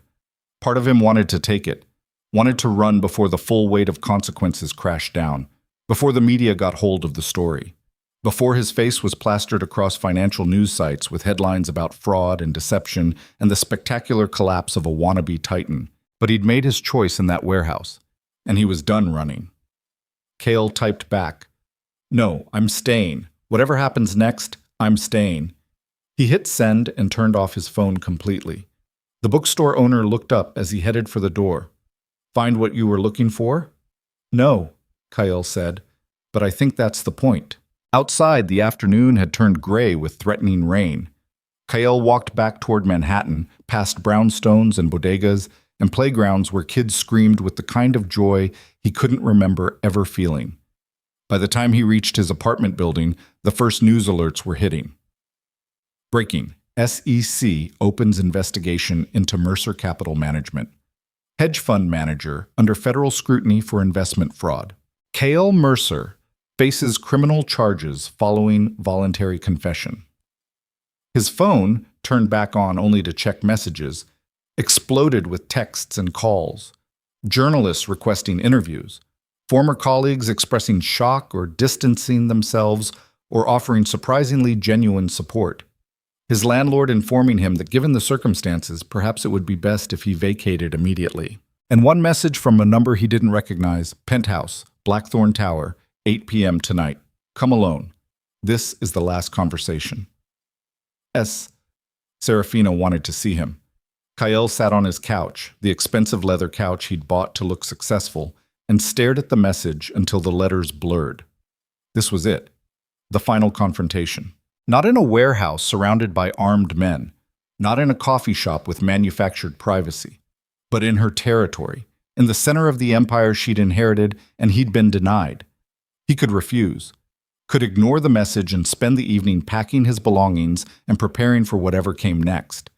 But he needed to see her one more time, needed to say things he should have said months ago, years ago, before everything turned toxic and irreparable.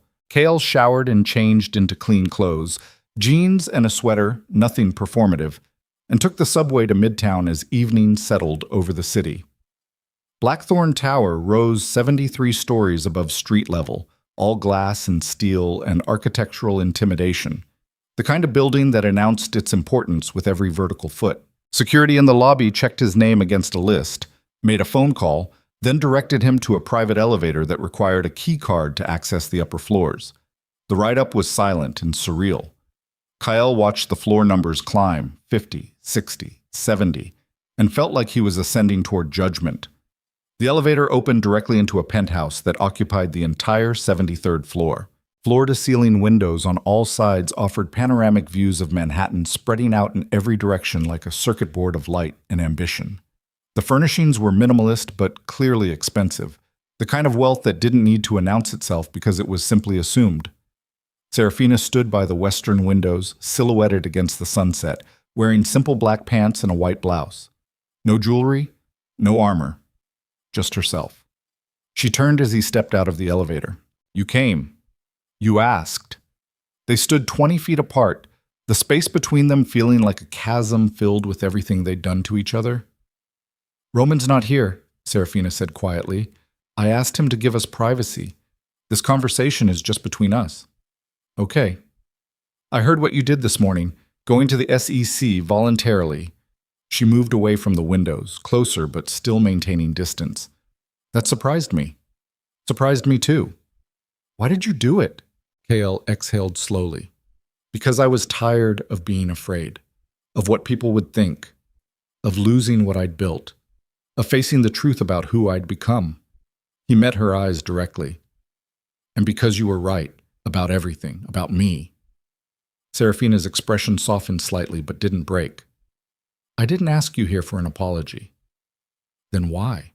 "Because despite everything, despite how much you hurt me, how much you tried to hurt me after, I need you to understand something."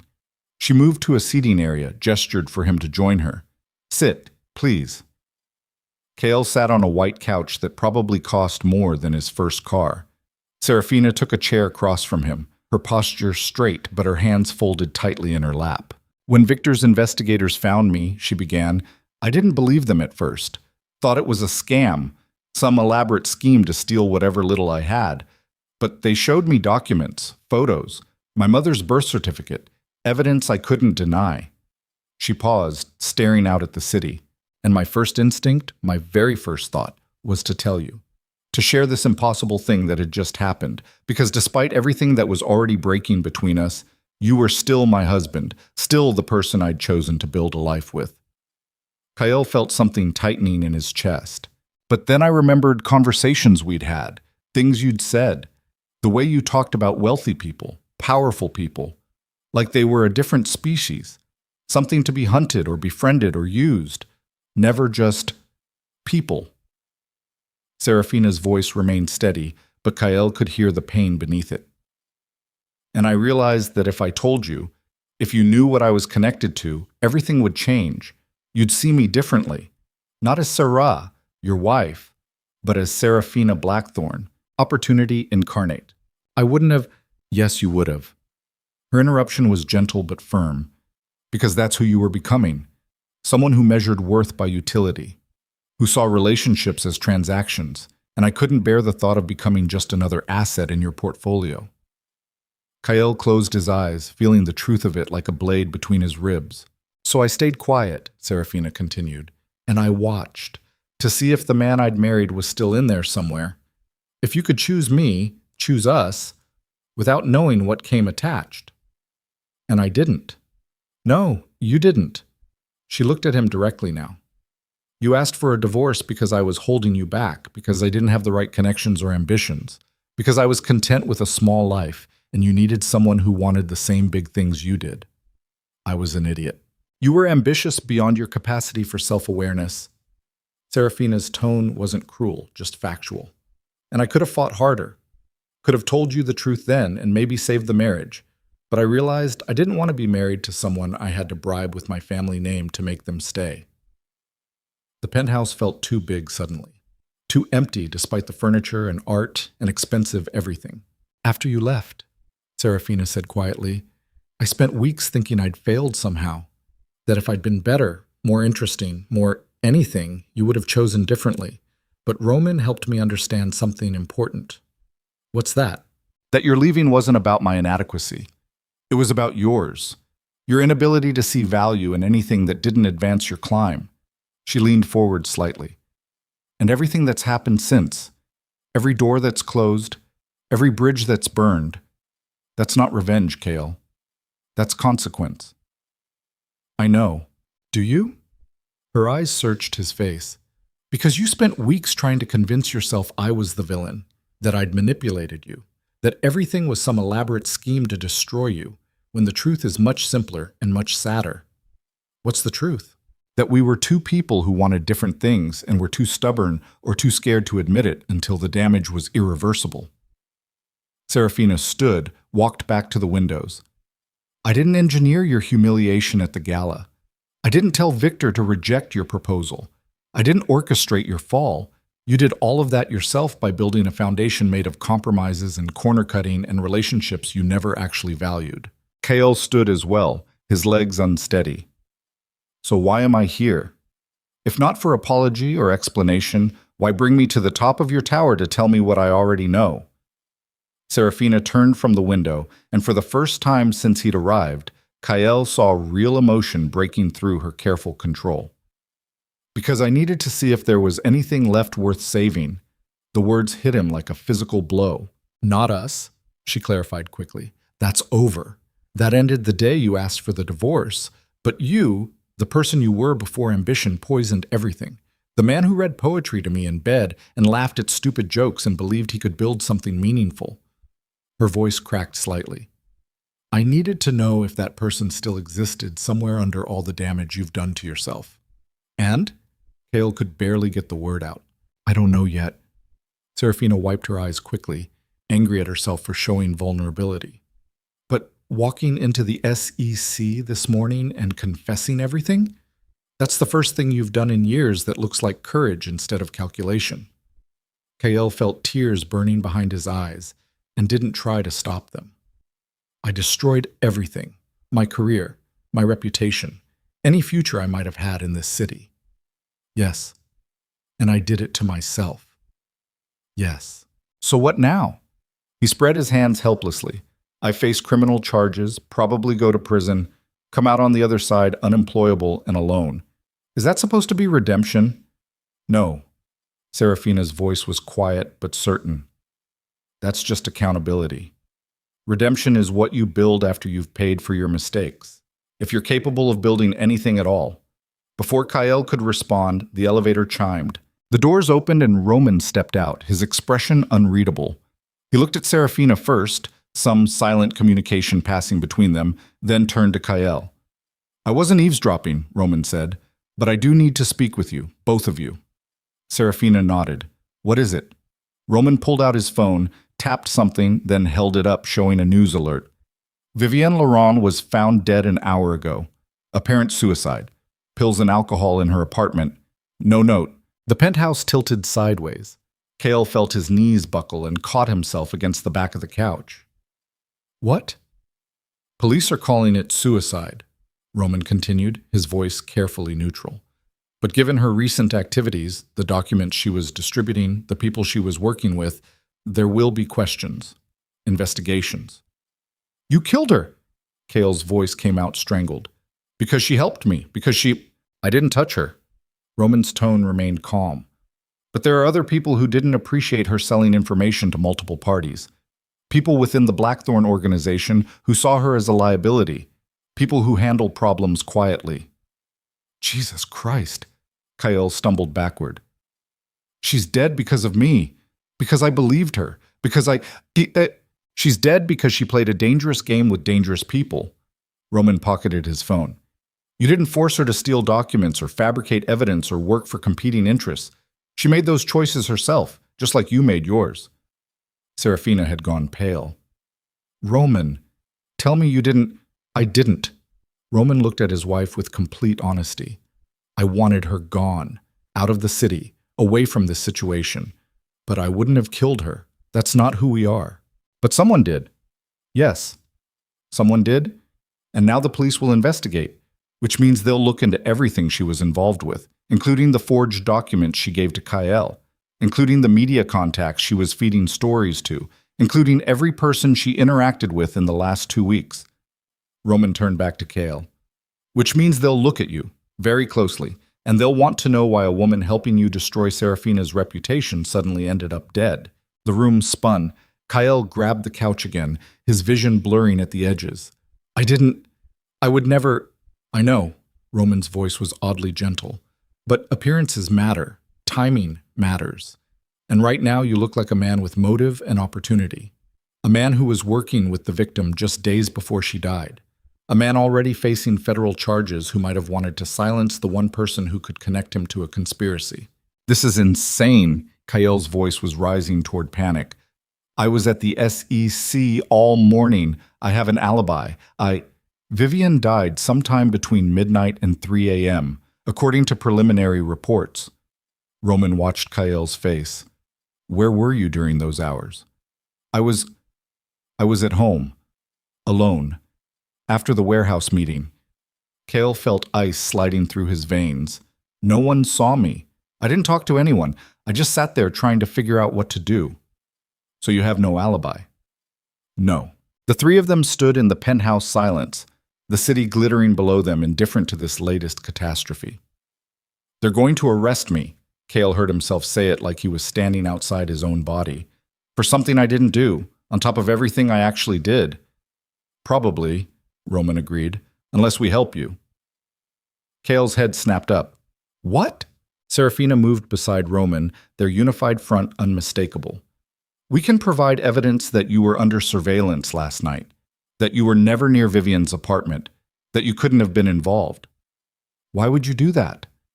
Because despite everything, Serafina said quietly, I don't want you to go down for something you didn't do. You've made enough mistakes to answer for without adding a murder charge to the list. Kael stared at them both, these people he'd tried to destroy, who now held his life in their hands like a fragile thing that might shatter if mishandled. What do you want in return? Nothing. Roman's certainty was absolute. This isn't a transaction. This is what decent people do, even for someone who wasn't decent to them. The tears Kael had been holding back finally broke free, hot and shameful, running down his face while he stood in the penthouse tower of the woman he'd loved and abandoned, accepting mercy from the man who could have killed him without consequence. I'm sorry, what? The words came out broken. For everything. For all of it. I know it doesn't fix anything, but I need you to know. I'm so goddamn sorry. Serafina crossed the distance between them and did something Kael never expected. She hugged him, not romantically, not with anything resembling forgiveness, but with the kind of compassion you'd show someone standing on the edge of a cliff deciding whether to jump. I know, she whispered. I know you are. Then she stepped back, wiping her own eyes, and the moment was over. Roman will provide the evidence to the police, she said, her voice steadier now. But Kael, this is the last time we help you.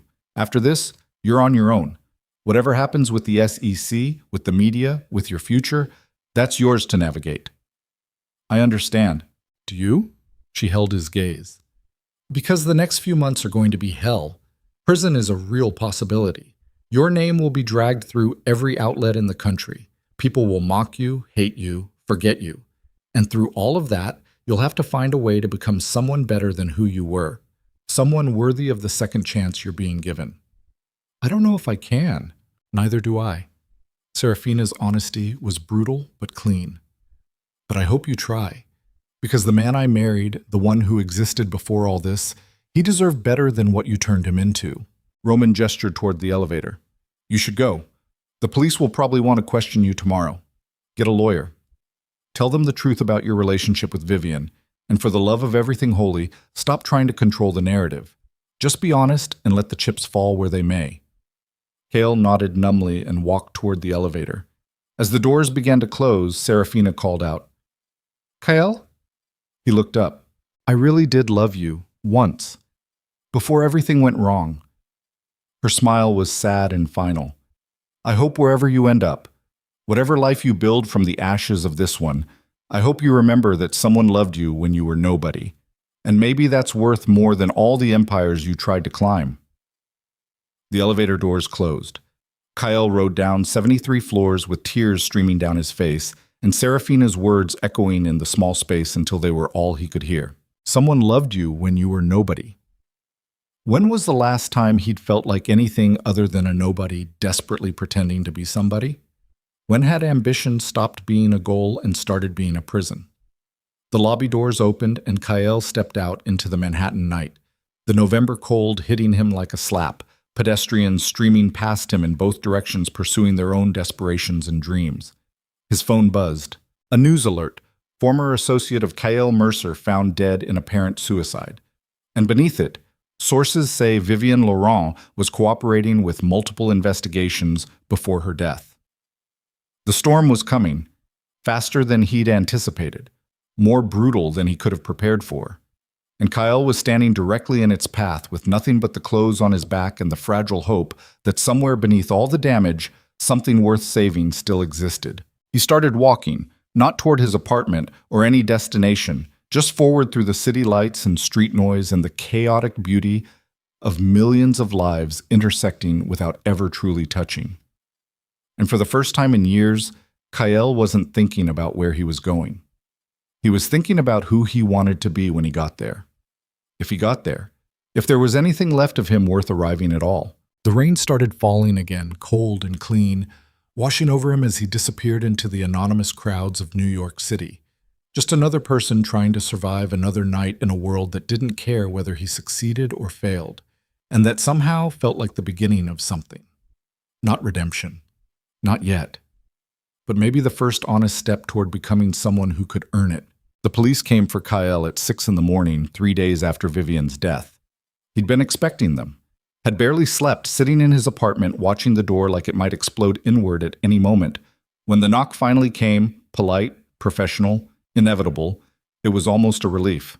Detective Sarah Chen and her partner, Detective Marcus Rodriguez, stood in the hallway with badges and expressions that suggested they'd seen every variation of human failure and weren't impressed by any of them. "Kael Mercer?"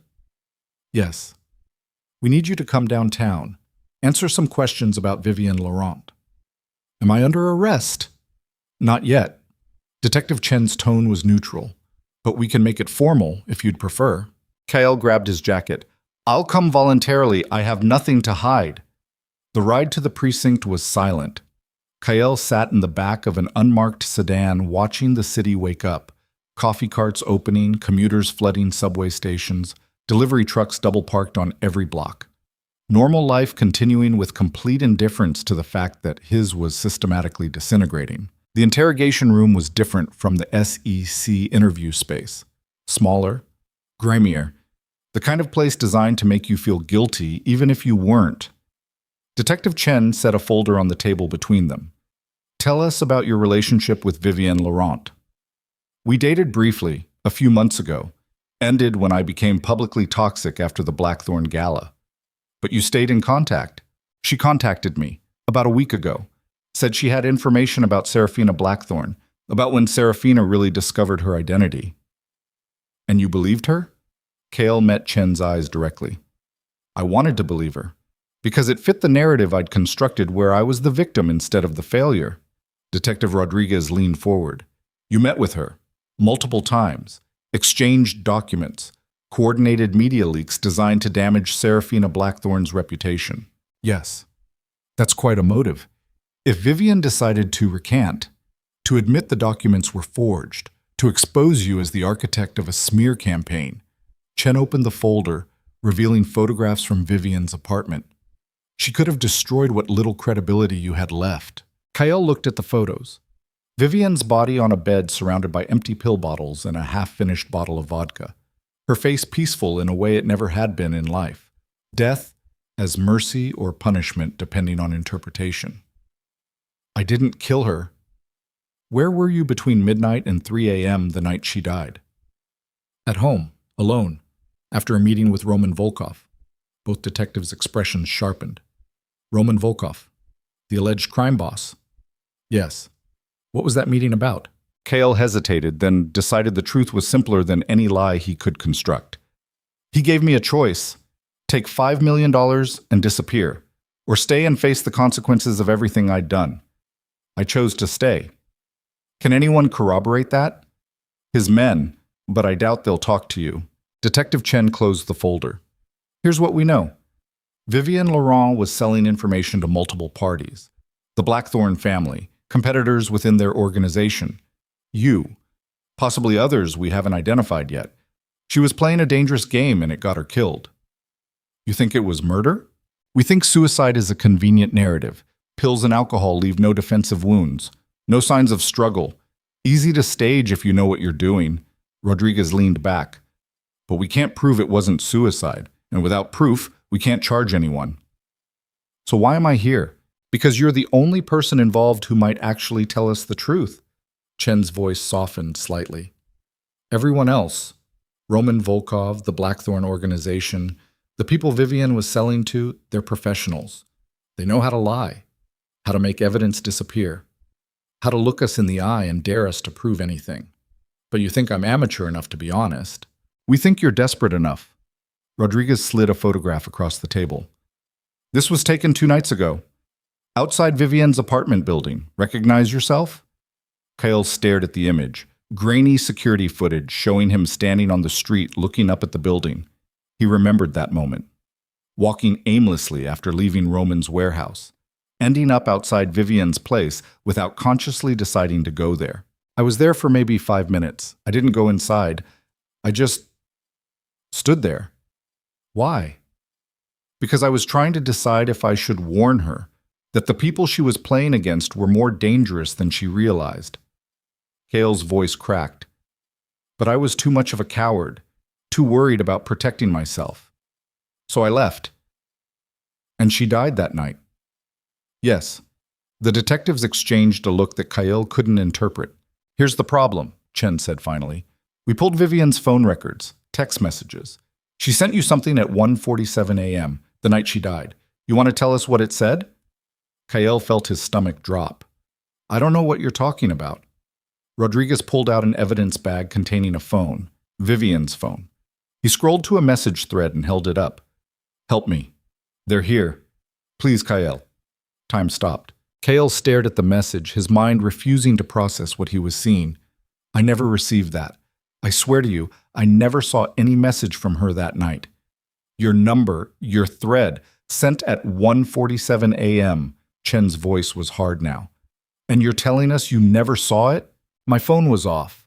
I turned it off after leaving the warehouse because I couldn't handle any more calls or messages.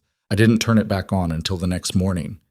Kael was breathing too fast, his vision narrowing. Check my phone records. You'll see it was off. You'll see I couldn't have received it. Or you saw it and ignored it. Let her die because she'd become a liability. No, that's not. I would never prove it. Rodriguez's challenge was simple and devastating. Kael reached for his phone with shaking hands, pulled up his settings, showed them the power logs that documented when the phone had been turned off and on. Look, off at 11:32 p.m., back on at 7:15 a.m. There's no way I could have seen her message. The detectives studied the screen, their expressions unreadable. That doesn't prove you weren't there in person, Chen said finally. Just that you didn't respond via phone. Then check Volkov's surveillance. He was having me followed. There's no way his people lost track of me that night. Convenient, using your enemy to provide your alibi. It's the truth. They sat in silence for a long moment. Kael could feel his pulse in his throat, could taste copper and fear, could hear the fluorescent lights humming overhead like insects. We're going to verify your story, Chen said. And if it checks out, if Volkov's people confirm you were nowhere near Vivian's apartment, then you're clear on this. But Mr. Mercer, you need to understand something. What?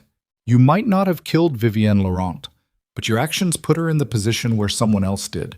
Your cooperation with her, your willingness to use her information, your vendetta against people who don't lose gracefully. Chen stood. You didn't pull the trigger, but you loaded the gun. The words settled over Kael like a burial shroud. Can I go? For now. Don't leave the city. We'll be in touch. Kael walked out of the precinct into morning sunshine that felt obscene given the darkness he'd just sat through. His phone buzzed, a message from an unknown number containing a single line of text. The surveillance footage has been provided to NYPD. You're clear. Don't contact us again. R. Roman had saved him. Again. Not out of mercy or affection, but out of whatever code of ethics governed people who operated in shadows where normal rules didn't apply. Kael stood on the precinct steps, crowds flowing around him like water around a stone, and felt the full weight of what Detective Chen had said. He hadn't killed Vivienne, but he'd created the circumstances that got her killed, had used her desperation and ambition for his own purposes without considering the danger he was putting her in, had been so focused on his own victimhood that he'd never stopped to think about the people he was dragging down with him. His phone rang. His lawyer, a public defender named Jennifer Park, who'd been assigned to his SEC case because he could no longer afford private counsel. Kael, we need to talk. The SEC is offering a plea deal. What kind of deal? 18 months minimum security, full restitution to defrauded investors, permanent ban from securities trading. You plead guilty to 2 counts of securities fraud, they drop the rest. And if I refuse, then we go to trial, which you'll probably lose. And you'll face 5 to 7 years in federal prison instead of 18 months. Jennifer's voice was pragmatic. I know it's not what you want to hear, but this is a good deal given the circumstances. Kael closed his eyes. 18 months. Time to think. Time to figure out who he was without the performance of ambition. Time to pay for what he'd done in a way that was concrete and undeniable. I'll take it. You're sure? You don't want time to think about it? I'm sure. Set up the paperwork. I'll sign whatever needs signing. Okay, I'll be in touch. Kael hung up and started walking. Not toward his apartment. Not toward any destination. Just forward through streets he'd walked 1,000 times when he'd been someone who mattered. When he'd had a future that looked like something other than wreckage. He walked for hours past the office building where Mercer Capital had occupied the 18th floor until the SEC seized everything. Past the restaurant where he'd celebrated his first major deal. Past the luxury gym where he'd networked with other aspiring masters of the universe. All of it meaningless now. All of it revealed as performance rather than substance. By evening, he found himself in Prospect Park watching joggers and dog walkers and families having picnics on the grass. Normal people living normal lives without the constant hunger that had driven him to sacrifice everything for a version of success that had never actually existed. His phone buzzed. A text from Marcus. Heard about the plea deal. For what it's worth, I'm sorry it ended this way. You were brilliant when you wanted to be. You just wanted the wrong things. Kael didn't respond. Another text, this one from a number he didn't recognize. This is Agent Hollis. Your cooperation has been noted. The 18 months will be hard, but you'll survive. And when you get out, you'll have a chance most people don't get. Don't waste it. Kael sat on a park bench as the sun set, painting the sky in shades of orange and purple that seemed too beautiful for the ugliness of everything he'd lived through. 6 weeks later, Kael stood in federal court wearing an orange jumpsuit and handcuffs, listening to a judge sentence him to 18 months in minimum security federal prison followed by 3 years supervised release. The courtroom was nearly empty. No media circus, no dramatic victim statements, just a bureaucratic processing of consequences that felt almost anticlimactic given the magnitude of destruction that had led here. Marcus was there, sitting in the back row. He didn't meet Kael's eyes. Jennifer Park stood beside him, her expression professionally neutral. Any last words before they transfer you? No. Kael's voice was steady. Let's just get this over with. They let him out through a side door, into a transport van to a facility 3 hours north of the city where the next year and a half of his life would happen in slow motion. Federal prison, even minimum security, was nothing like the movies. No dramatic violence, no gang affiliations, just crushing boredom punctuated by structured routine. Wake at 6. Breakfast at 7. Work detail or education programs until 4. Dinner at 5. Recreation until 8. Lights out at 10. Kael was assigned to the prison library, organizing books and helping other inmates with legal research. The irony wasn't lost on him. The man who'd climbed toward financial empires now shelving romance novels and legal briefs for people who'd made mistakes similar to his own. The first month was the hardest. Withdrawal from constant stimulation, constant networking, constant performance. His mind screamed at the absence of challenge, of competition, of the relentless forward motion that had defined his entire adult life. But slowly, painfully slowly, something shifted. He started reading again. Not self-help books about success or biographies of titans. Fiction, poetry, philosophy. The kinds of books Serafina had loved, the kinds he'd dismissed as impractical when there were deals to be made and empires to build. He started writing long letters he never sent to people who wouldn't read them. Marcus, Serafina, his younger self, apologies and confessions and attempts to understand how he'd become someone he didn't recognize. He started talking to other inmates, hearing their stories, learning that everyone here had their own version of the same tale, ambition exceeding ethics, desperation overriding judgment, the belief that rules applied to other people but not to them. And in the quiet moments, lying in his bunk staring at the ceiling or sitting in the yard watching birds fly overhead in patterns that looked like freedom, Kael began to understand something fundamental. He'd spent his entire life trying to become someone worth noticing. And in the process, he'd stopped being anyone worth knowing. The revelation didn't come as lightning bolt clarity. It came as slow accumulation. Conversation by conversation, book by book, day by day of living without the constant performance of importance. By month 6, Kael had stopped counting days until release and started counting days since he'd made a choice he was actually proud of. By month 9, he'd completed 2 college courses, psychology and literature, not because they'd help his career, but because they helped him understand the wreckage he'd created. By month 12, he'd started facilitating a group for other white-collar offenders, helping them process the shame and anger and profound disorientation of falling from imagined heights. And by month 18, when they finally released him on a gray March morning with a bus ticket and $200 in gate money, Kael walked out into free air feeling lighter than he had in years. Not because he'd been forgiven, not because the damage had been undone, but because he'd finally stopped running from who he actually was. The world outside had moved on without him. Mercer Capital was a footnote in financial fraud databases. The Blackthorne scandal had been replaced by a dozen newer scandals. Even his own name barely generated search results anymore. He was nobody. And for the first time in his adult life, that felt like relief rather than failure. Kael took the bus to a halfway house in Queens, where he'd live for the next 6 months while completing his supervised release. Shared kitchen, shared bathroom, curfew at 10 p.m., regular drug tests and meetings with his parole officer. The rules felt comforting rather than restrictive. He got a job at a bookstore in Astoria. Not the one where Serafina had worked. He wasn't that masochistic, but similar enough to feel like poetry of some kind. Minimum wage, no prestige, just shelving books and helping customers and going home at the end of the day without the constant anxiety of maintaining an image. His coworkers didn't know about his past, didn't know he'd once managed hundreds of millions of dollars or walked red carpets or convinced himself he was destined for greatness. To them, he was just Kael, the quiet guy who knew a surprising amount about literature and sometimes recommended books with an intensity that suggested reading had saved his life. Which it had. 6 months after his release, Kael received a package with no return address. Inside was a single photograph, the one from his wedding day that Serafina had kept. He and Serafina smiling at each other with the kind of hope that only exists before life teaches you how complicated love actually is. Beneath the photo was a handwritten note in Serafina's elegant script. We were both pretending to be someone else back then. I hope you've finally figured out who you actually are. The bookstore suits you better than the hedge fund ever did. S.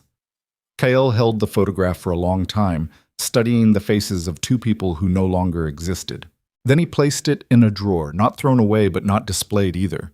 A reminder of who he'd been and what he'd lost, and the price of learning those lessons too late to save what mattered. He never responded to the note. Some conversations end without needing final words. A year after his release, Kael stood on a subway platform during evening rush hour, surrounded by thousands of people all heading somewhere important or meaningless depending on perspective. He'd finished his supervised release, was no longer required to report to anyone or explain his movements, was technically free in every legal sense. But freedom felt different than he'd imagined, not expansive and liberating, just quiet. His phone buzzed, a rare occurrence these days.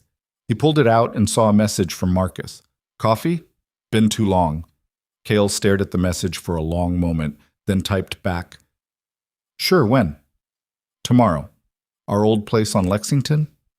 I'll be there. The next day, Kael walked into the coffee shop where he'd once met Vivian to receive the forged documents that had accelerated his destruction. The irony of the location wasn't lost on him.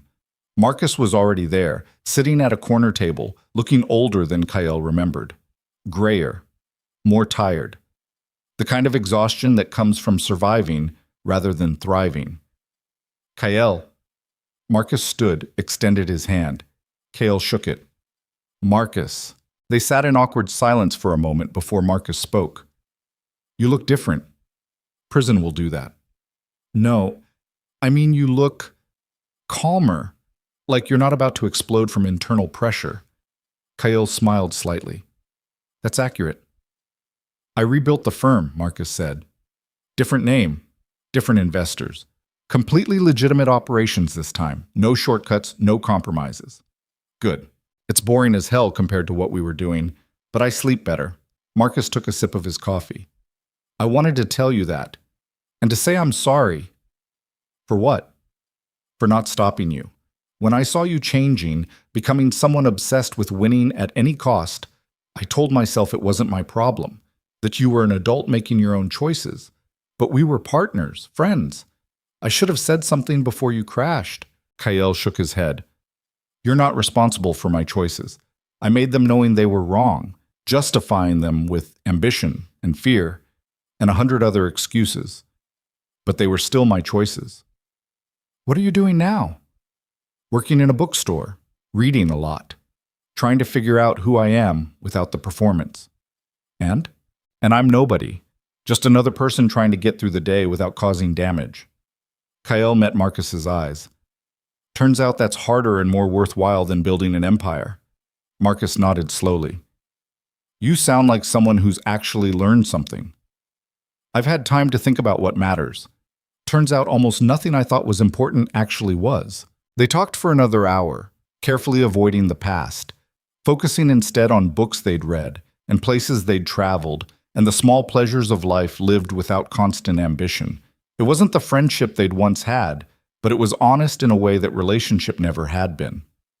As they stood to leave, Marcus said, If you ever want to come back, not to finance, but to something meaningful, call me. I could use someone who understands the difference between success and significance. I'll think about it. That's all I'm asking. They parted on the street corner, Marcus heading toward his office, and Kael heading back to Queens. Back to his efficiency apartment and his bookstore job and his quiet life of reading and reflection and slowly rebuilding something resembling self-respect. 2 years after the Gala, where his life had detonated, Kael received one final message. It came via email from an account he didn't recognize, but the writing was unmistakable. Kael, Roman and I are in Tokyo for the next 6 months. Business expansion. The Blackthorne-Volkov partnership continues to grow into something neither of us imagined when this started. I'm writing because I heard you're working in a bookstore, that you declined Marcus's offer to return to finance, that you're living quietly and deliberately choosing obscurity over relevance. I'm proud of you. Not because you're successful, by most measures you're not, but because you're honest, because you faced what you did and didn't try to rebuild the same empire that destroyed you. That takes more courage than most people have. I don't know if we'll ever speak again. We probably shouldn't. Too much history, too much pain. But I wanted you to know that somewhere in this world, the woman you once loved is watching from a distance and hoping you find whatever peace looks like for someone like you. We were never meant to survive together. But maybe we both needed to destroy each other to become who we actually are. Take care of yourself. S. Kael read the email 3 times, then closed his laptop and sat in the darkness of his apartment listening to the sounds of the city, sirens and traffic, and the distant rumble of subway trains carrying people toward futures they couldn't predict. He thought about responding, thought about telling Serafina that he'd finally figured out what she'd known all along, that love without self-knowledge was just performance, and performance eventually exhausted everyone involved. But some messages don't require responses. Some stories end without resolution, leaving only the quiet aftermath of people learning to live with what they've done and who they've become. Kael stood, walked to his window, and looked out at the Queen's skyline. Not as glamorous as Manhattan, not as impressive as the view from Serafina's penthouse, but real and solid and his. He was 33 years old, had destroyed a career, a marriage, and countless relationships in pursuit of something he'd never clearly defined. Had spent 18 months in prison and 2 years rebuilding from nothing. And somehow, standing in this modest apartment with a minimum wage job and no prospects for greatness, he felt more at peace than he ever had in the marble halls and red carpets of his previous life. The next morning, Kael walked to work through streets busy with early commuters. He unlocked the bookstore, turned on the lights, and began the quiet ritual of preparing for another day of helping people find stories that might help them understand themselves. A young woman came in around noon, mid-20s, wearing expensive clothes but carrying herself with the exhausted desperation Kael recognized from his own past. "Can I help you find something?" he asked. "I don't know what I'm looking for." She laughed, the sound brittle. "I just needed to get away from my office for a while. Too much pressure. Too many expectations." Kael nodded. "I understand. Can I make a recommendation?" "Sure." He led her to the fiction section and pulled out a worn paperback. "Try this. It's about someone who spends years chasing the wrong things and has to learn who they are without all the performance. Might resonate." She took the book, studied the cover, then looked at him with sharp eyes. "You sound like you're speaking from experience." "I am." "Did it work out? The learning who you are part?" Kael smiled, genuinely, without performance or pretense. "I'm still working on it, but I'm closer than I used to be." She bought the book and left, and Kael returned to his work shelving returns and helping customers navigate the endless possibility of stories. Somewhere across the world, Serafina was building an empire with the man who'd chosen her completely. Somewhere in Manhattan, Marcus was running a legitimate business and sleeping peacefully. Somewhere in memory, Vivienne Laurent existed as a cautionary tale about playing games with people who played for keeps. And here in a Queen's bookstore, Kael Mercer, former hedge fund manager, convicted criminal, failed husband, was learning that redemption wasn't a destination you arrived at. It was a practice you committed to. Every day choosing honesty over ambition, connection over climbing, being present over being important. The work of becoming someone worth knowing rather than someone worth noticing. And though the world would never celebrate that transformation, would never write headlines about the man who learned humility in prison and found peace in obscurity, Kael was beginning to understand that some victories were meant to be quiet. Some battles were won in moments no one else witnessed. Some empires were built in the space between heartbeats, constructed from better choices and more honest relationships, and the slow accumulation of days lived with integrity. Outside the bookstore window, New York continued its relentless forward motion. Millions of people chasing their own versions of success, their own definitions of meaning, their own catastrophes and redemptions playing out in apartments and offices and street corners across 5 boroughs. Kael was one of them now. Not special, not exceptional, just human. And after everything he'd sacrificed trying to be more than that, being simply and honestly human felt like the greatest achievement of his life. The afternoon sun streamed through the windows, illuminating dust motes that danced in the air like tiny stars. Kael picked up another book to shelve and thought about the woman who'd loved him when he was nobody, who'd given him chance after chance to see that being nobody with someone who loved you was everything. He hadn't understood then, but he understood now. And though it was too late to save what they'd had, it wasn't too late to honor the lesson by becoming someone who might deserve that kind of love if it ever came again. The bookstore door chimed as another customer entered. Kael looked up with a genuine smile and asked the question that had become his daily practice, his meditation, his path towards something resembling peace. Can I help you find what you're looking for? And in the asking, in the simple act of helping someone else navigate their own search for meaning, Kael found what he'd been chasing his entire life without knowing it. Not power, not status, not empire, just purpose. The kind that didn't require recognition or applause or anyone's approval except his own. And that, finally, was enough.